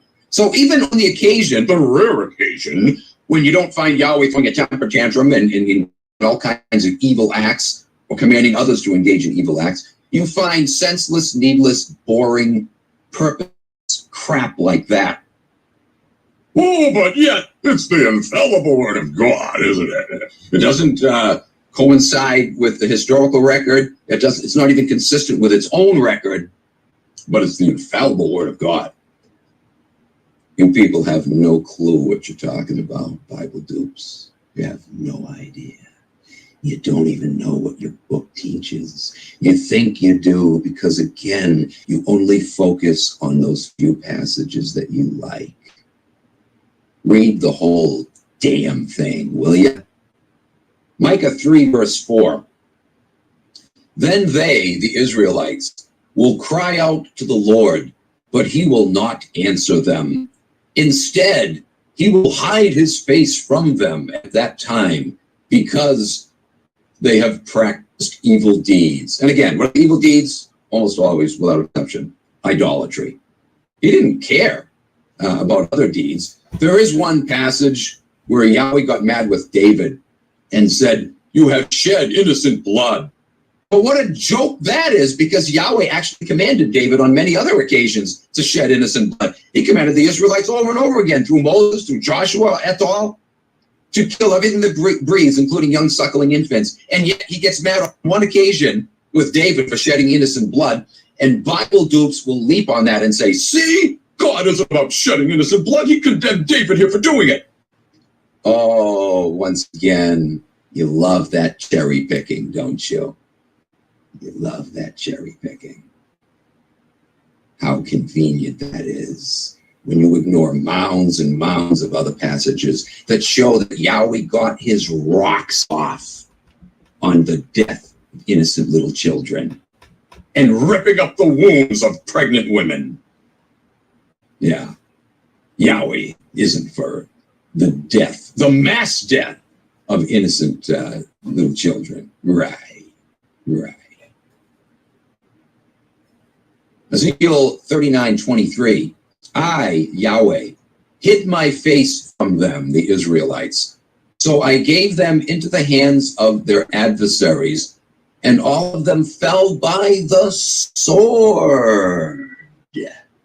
Oh, you could just imagine Yahweh up there with his buddies, Jesus to his right side and Gabriel to his left as they're munching on their popcorn. Ha ha! Take that, Israel! That'll teach you to worship those false, non-existent gods again. Oh, look at that! Jab him with that sword! Yeah! There's one behind you! Get him! Oh, great! Wow! This is entertainment, baby!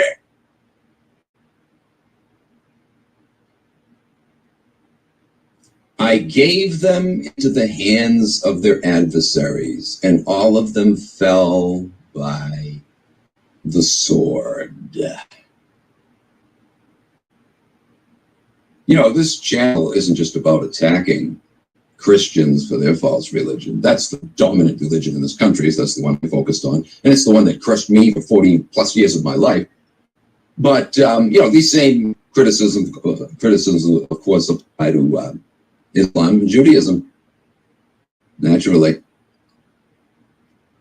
I marvel. How could any Jewish person who is truly concerned about what is right and is against what is wrong, how can you worship this God? I don't care that it's your national heritage, it's your genetic, you're genetically connected with this group of people, if in fact you're a real Hebrew. There's a lot of Jews out there that aren't even Hebrews, that have no genetic connection whatsoever. Well, they do to some degree, but not direct, not a full connection. I'm talking about the Hebrew Jews now, the original Middle Eastern Hebrew Jews. I don't care that it's your genetic connection to your ancestors. Why, pray tell? How, pray tell, could you honor and reverence and respect a God like this, who treated your own ancestors like crap? Never mind that he told the Israelites to go into foreign nations and kill everything that breathes. This God killed your ancestors too. And he told Moses, go out into the camp, and or he told Moses to tell the Levites after Moses came down from the mountain with the 10 Commandments and saw that they were worshiping the golden calf. He told Moses to tell the Levites to take their swords and go in and out of the camp, all through the camp, and kill everyone, including your friends, brothers, and neighbors. Kill them all. And then it goes on to say, 3,000 people died that day. And Moses said, because of this, the Lord will now pour you out a great blessing. You have obeyed him, even though it meant killing your own brothers, friends, and neighbors. How can you worship God like that, Jews out there, if you are in fact a decent person, endowed with moral standards? Can't you see that your own God is not on your side?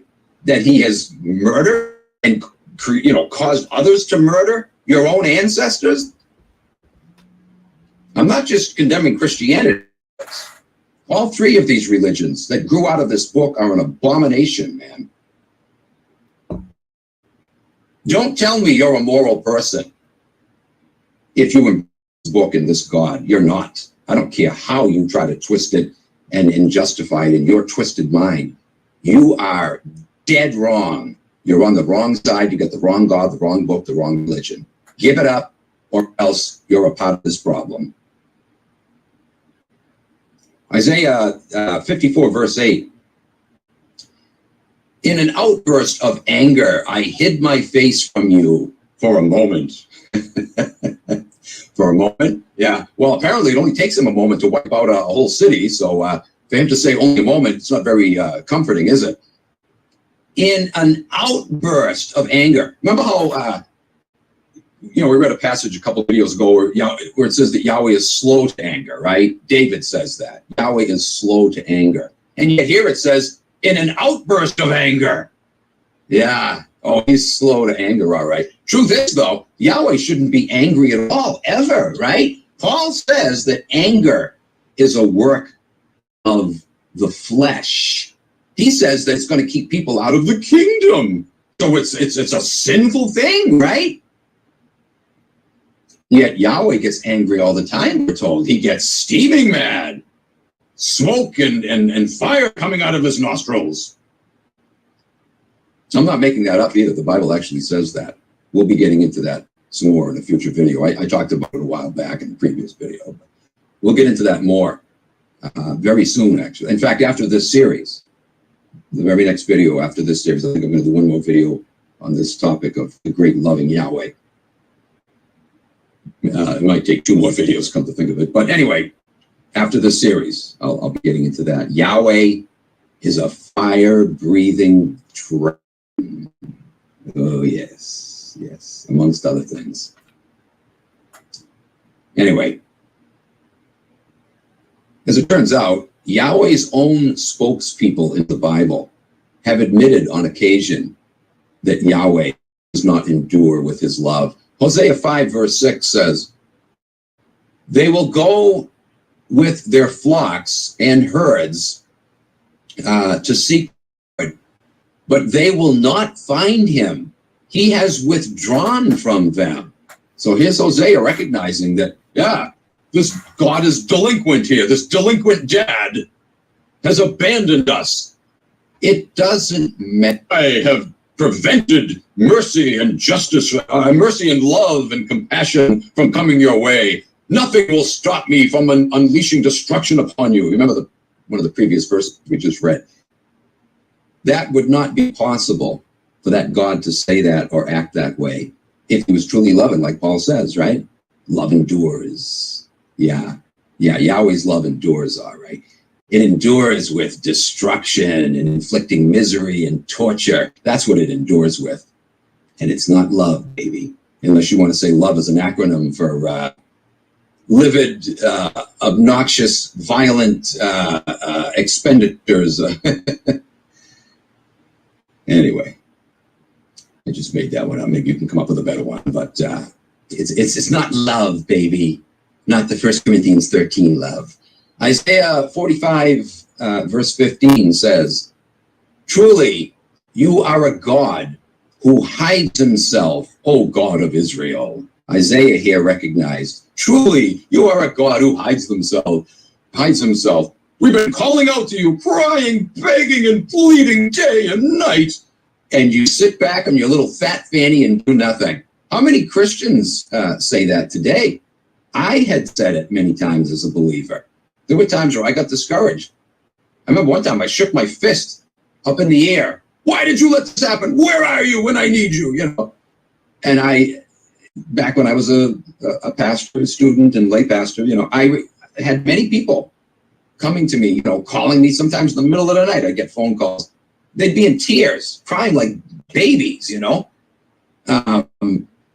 over this same issue. Where is God? How come I beg and plead? And here I am trying to encourage them, Little did I know that I was just feeding them pablum, giving them false hopes, thinking I was filling them with hope. Oh, just wait on the Lord. I would cite passages like that, wait on the Lord. Yeah. Wait and wait and wait and wait and wait and wait. Oh, he died. Well, he's still waiting. Someday in heaven, the Lord will answer his prayer. That's the ultimate answer you'll get. When you beg and plead, that your cancer tumor will be healed and then you die, the people will say, well, He's in a better place now. In a way, God did answer his prayer. He's healed now. It's especially disgusting when you see people like that who are on death row with some deadly disease. They're earnestly pouring their heart out and clinging to passages like in the book of James, where James says, if anyone is sick among you, let the elders gather around him and anoint him with oil and pray over him, and the Lord will raise him up. Do you know how many times that pattern has been followed and nothing happened? I had a friend that I watched die slowly from a tumor years ago, back in 2002. He struggled with it for 3 years from the time he was first diagnosed. And prayed. Oh yeah, we went through that routine, the oil and the elders gathered around. We prayed and prayed, believing that lie in the book of James that God was going to raise him up. That's not an if, perhaps. There's no conditions attached, no disclaimer statements that, well, God might not, depending on whether or not, blah, blah, blah, blah, blah, blah, blah. Nothing. It is a promise. It is a guarantee when you read that slop. Pray over him, anointing him with oil with the elders, and the Lord will raise him up. Well, the Lord didn't raise him up. He died. That book is so disgusting. You can point this out to people. They can even have experiences like that themselves with loved ones that they watched die, even though they prayed over them as the Bible prescribes, and they'll still continue to believe. What the hell are you believing in, and on what basis? You've got a God who lies to you constantly. Jesus said, whatsoever you ask, I will do it, that the Father may be glorified in the Son. Ask anything in my name, and I will do it. Jesus was a liar. How does that grab you? Of course he was. You dare call him a liar? Yes, I do. I just did, and I'll do it again. Jesus was a liar. Ask anything, no disclaimer statements, not even the possibility that he might not answer. He guarantees he will answer. And he says anything. Ask anything, and I will do it. And yet, you ask him for everything, and he does nothing. Why should anybody, just on that basis alone, why should anybody believe in your nonsense, your ridiculous, tyrannical monstrosity of a God, your beloved little savior who hasn't done a damn thing? Supposedly Jesus died to eradicate the problem of sin 2,000 years ago. And yet the problem of sin has continued on as it ever has. If anything, it got worse, right? Look at what Christianity has done to this world. I've heard people so many times say, oh, well, Christianity has done a lot of great things. Individual Christians, yes, because they're decent people. But the religion as a whole, especially organized Christianity, the Crusades, the Inquisition, are you freaking kidding me? You're going to tell me Christianity has brought good to this world? The sin problem has exponentially magnified because of Christianity. What good did Jesus, the whole Jesus movement across the board, Protestantism and Catholicism, what the hell good has it done for this world? Nothing. As a whole, nothing. Yes, individual Christians who have done good in spite of their Christian religion. But the Christian religion itself, no. Far from bringing about good, it has brought misery, suffering, torture, and death. It has broken up families, just like Jesus said, right? I've come to bring father-in-law against daughter-in-law, mother-in-law against sister-in-law, blah, blah, blah, blah, blah, blah. He said, Mr. Family Values said it himself. He came to bring division. Think not that I have come to bring peace. I've come to bring division. He also says, don't think I've come to bring peace. I've come to bring a sword. And he's done just that, hasn't he? The sword, all the crusades, Take back the Holy Land in the name of Jesus. Kill as many Muslims as you can. Millions of people were tortured and burned at the stake because they didn't bow and acquiesce to the wishes of Almighty Mother Church. Oh yeah, Christianity has done so much good for this world, hasn't it? Well, freaking 3 cheers for the great Jesus. You not only don't know your Bible dupes, you don't know history either. And again, I know I'm going to get comments, oh, you're so harsh. You'd better believe I am. I'm pushing back with the same force that they've been pushing us. I'm not talking to the decent Christians out there, okay? Let's make that distinction.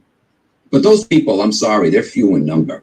Collectively, if you step back and look at the whopping bulk of Christianity is nothing but pure, unadulterated hypocrisy, hatefulness, finger pointing. Get the hell away from me. Those are the kind of people I'm talking about. That's where my anger stems from. I can't stand the bulk of them. Unfortunately, though, even a lot of the decent ones, if you start getting into a conversation with them and you start presenting some of the problem verses in their not so holy book, sadly, you'll find that some, even among that crowd, they might be sincere in their desire to want the world to become a better place, blah, blah, blah. But you'll see their fangs, horns, and claws come out, and you'll see that they don't have the love that they lip service you with all the time. They don't. Some do, yes, but the bulk of them don't. They really don't. They don't even know what love is. How could they? Look at the example they have set for them here in this wretched, phenomenally disgusting book called the Bible. Anyway, moving on to Psalm 13, verse 1. How long, O Lord? How long will you forget me forever? How long will you hide your face from me? This is David crying out to Yahweh in prayer. So again, we saw several passages where Yahweh says, I will turn my face away from you. And now we see his own fan club expressing sorrow and distress over the fact that, yeah, he's hiding their face from him. He's hiding his face because either A, he doesn't exist, or B, he does exist and doesn't give a crap because he's not loving. He would rather sit back and watch and be entertained by watching you suffer. That's what he's into. I will mock at your calamities. Yeah, Mr. Love. I guess to some degree, I have to admit Yahweh is loving. But you know what he loves? He loves torture, misery, suffering, and death. He has an unfailing love for those things. No question about it. You won't get any argument from me there. Yahweh is overflowing with that kind of love. Psalm 44:24. Why do you hide your face and forget our afflictions and our oppression? There you go, right from the Holy Book itself. An acknowledgement that Yahweh is a delinquent daddy. He doesn't care. Either he doesn't exist, and I hope you do know he doesn't exist. He was just invented by some sick, twisted minds. But nevertheless, if you want to insist he exists, okay, fine. Well, what good is he when you can cry out to him, to the embodied love and compassion, and he does nothing? Think about that for a minute. Suppose you're a parent, or if you are a parent, imagine one of your kids is about to get into a car accident, and you're God, you're all powerful, and you know the car accident is going to happen because you know the future, right? But what are you going to do? You're going to sit back and watch that car accident unfold. You're going to see your beloved son or daughter go flying through the windshield and witness their head crash into a telephone pole and watch their skull splinter into a million pieces, blood and skull fragments and brain fragments splattering all over the place. You're going to sit back, having all power and all love, and watch that play out and do nothing about it. You're going to watch women get raped, kids get raped, people get robbed, having their houses cleaned out by robbers and thieves, having the international bankers rip off whole countries and drive whole countries into poverty, living in desperation so that a few scoundrelous bankers can walk away holding all the booty. And Yahweh, having all power and all love, supposedly, able to stop this, and yet sits back and does nothing. They arrest people for that, don't they? You are considered complicit in a crime if you were present and either did nothing or worse, actually assisted. Maybe out of fear, you didn't want the guy to kill you, so oh, you ran out of bullets here. Take my gun. Just don't hurt me. Well, if you had a gun, shoot him. But you know what I'm saying. If in some way you were assisting the guy, because you were afraid of for your own life, Yahweh assists crime, doesn't he? He not only doesn't intervene to stop crime, but when you look in the Bible, he assisted with it. He assisted in war. And I love how he assists too, like the story where he told Moses to raise your hands up toward the heavens. And as long as he held his hands up, the Israelites would be victorious. But the minute poor old Moses' hands got tired and he lowered his arm, the Israelites suddenly now, started suffering losses. And so Aaron had to come over and help Moses hold up his hand so the Israelites could be victorious. That's the little game Mr. Yahweh likes to play. That's in your holy book too, Bible dupes. Did you know that was in there? You're God. You're a psychopath God who loves to sit back and be entertained watching and then watching an old man suffer because his hands are tied and can't keep them raised anymore. Well, that's not my problem, Israel. Moses couldn't keep his hands raised. I don't care that he's a frail old man. Screw you. You're out of luck. I'm going to sit back now and watch you suffer for a change. Whereas as long as Moses' hands previously were raised in the air, I gave you the victory. Raging, freaking psychopath. Can Yahweh intervene? According to the Bible, yes. We saw in that story that he supposedly intervened, right? He intervened to give victory to Israel as long as the old man was able to hold his arm in the air and didn't get tired. But then he sat back on his fat little fanny, chomping on his butter-laden popcorn, and watched the Israelites lose because the poor old man got tired hands and couldn't hold them up anymore. You have got to be kidding me. Are you embarrassed yet, Bible dupes? You'd better be. Because, again, if you're not, that means you're a psychopath, too. If you still love Mr. Yahweh and his little holy book, and the religions that have been spawned from it, you're a psychopath too. Welcome to the Psychopath Club, founded by Mr. Yahweh himself. Stay the hell away from me, baby. Stay the hell away from me. Anyway, Psalm 10, verse 1. You know what? I don't even need to read the rest of these. You already get the point. Psalm 10, verse 1 is another example. David crying out, "Where are you?" Job 13:24, Job got into the act. He got disgusted. Where's this God? He's abandoned us. Yep.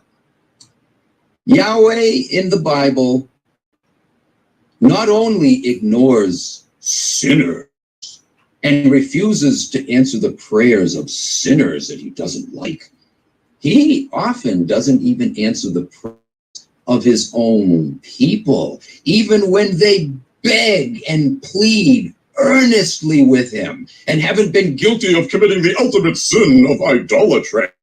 He still ignores them on occasion, depending on the mood he's in, depending on whether Mars is lined up with Sagittarius, depending on whether the coin he flipped lands on either heads or tails.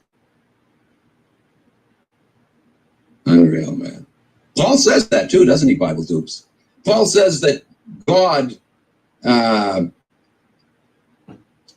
does he put it now? Basically God does what he wants. God shows mercy to whom he will show mercy. He will have mercy upon whom he chooses. In other words, he can just, flip a coin. I decided today I'm going to have mercy on you, but tomorrow, you're out of luck, baby. Maybe the next day I'll have mercy again, but enjoy my mercy now while it lasts, because I'm not going to share it with you tomorrow. He will have mercy upon whom he will have mercy. And he says that in the context of talking about how he loved Jacob but hated Esau. Well, this is a perfect example of Yahweh arbitrarily choosing whom he will have mercy upon, right? Because it turns out that in that story, Esau was the good guy. Jacob was the scoundrel who lied to his father and tricked him out of his brother's inheritance, Jacob was the scoundrel, and yet Yahweh, because he chooses whom he will have mercy, Yahweh chose the bad guy to favor and chose to hate Esau, the good guy. Oh, again, 3 cheers for Yahweh. Oh, your God is looking so good right now, Bible dudes. And once again, he's really passing this love test of Paul in 1 Corinthians 13 with flying, flipping colors, isn't he? All right, guys. Well, you know what? I was going to stop there, but I just got a few more passages, so I'll finish up with these, and then I'll wait for the next video for what follows. In spite of all of these admissions that Yahweh will turn his back, he won't always be there, he's going to abandon, and then we see many of his people crying out on occasions like that. Where are you, God? Not just when they were guilty of some heinous sin. In the peak of his great relationship with Yahweh, when Yahweh was calling him his friend, right? There were even times where Yahweh wouldn't answer David, and David was perplexed over it. Why do you not hear me? Anyway, in spite of all these admissions, both from Yahweh and his followers, that this delinquent deity, this delinquent dad in the sky, forsakes and hides from his people. Notice these lying promises made by Mr. Yahweh. I'm glad I didn't close the video when I did, because I forgot that this is very important. This is a great way to end this particular presentation. Jeremiah 33 verse 3 says, "Call to me, and I, Yahweh, will answer you." Can you believe the audacity of this lying fraud artist? Call to me, and I will answer you. And yet we have just seen multiple examples of passages where Yahweh himself not only said, "I will not hear them, though they cry out earnestly to me." We just read where David, Job, et al. Were perplexed that Yahweh wasn't, Isaiah, were perplexed that Yahweh wasn't answering them, even though they were not sinners indulging in idolatry at the time, right? They were loyal and faithful to Yahweh, and still he wasn't answering them. Call to me, and I will answer you. Jeremiah 33, verse 3. BS, baby. Here's another example of Yahweh lying. In fact, he lied so much, you got to wonder if he ever even told the truth about anything. Deuteronomy 31, verse 6. Be strong and courageous. Do not be afraid or terrified because of them, your enemies, enemies of Israel. For the Lord your God goes with you. He will never leave you nor forsake you. And yet we just read where Yahweh himself said, I will leave you, I will forsake you. Nothing will hold me back from unleashing destruction upon you. I will show no pity. I will not allow any mercy. I will never, never leave you nor forsake you. Again, Deuteronomy 31:6. Is Yahweh a liar? Oh, by the testimony of his own word, he absolutely is. Is Yahweh loving? By the testimony of his own word, no, he is not. David, as we just saw, was particularly outspoken about Yahweh hiding his face. But he also confusingly wrote this, Psalm 46, verse 1. God is our refuge and strength, a helper who is always found in times of trouble. We just read numerous passages from David where he's crying out, "Where are you? Why have you forsaken us? You have abandoned us." And yet here he says that Yahweh is always found in times of trouble. I'm frickin' real, man. This is the same guy who wrote, again, as we saw a moment ago, Psalm 10, verse 1, "Why do you stand afar off, O Lord? Why do you hide yourself in time of trouble?" You know, that's so freaking good. I got to read them both again, back to back. Here they are. Are you ready? Take notes. Write these down. Look them up yourself. Psalm 46, verse 1. God is our refuge and strength, a helper who is always found in times of trouble. Psalm 10, verse 1. Why do you stand afar off, O Lord? Why do you hide yourself in times of trouble? You know, this book is a comedy collection, isn't it? What a sick joke. Joke, all right, but it's a sick joke. There's a lot of sick people out there who fall for it, who need help. Not all of them are worthy of that help, though. But do try anyway. You'll find out the ones that are worthy of it or not. It won't take you too long. The ones who are worthy, persevere. Be patient. It won't happen overnight. It does take time. But it will eventually happen if they truly are sincere and decent people. Because no sincere, decent person could ever indefinitely cling to this, especially when they're shown it for what it really is. Anyway, before I end off, I just can't resist the temptation to cite those two passages again. Psalm 46, verse 1. God is our refuge and strength, a helper who is always found in times of trouble. Psalm 10, verse 1. Why do you stand afar off, O Lord? Why do you hide yourself in times of trouble? Yes, yes. A schizophrenic book with a schizophrenic message because it has a schizophrenic God. All right, guys. Thanks for joining me. Hope you enjoyed this lovely little Bible study. Lots more to come in the next video. We'll catch you then, folks. Take care.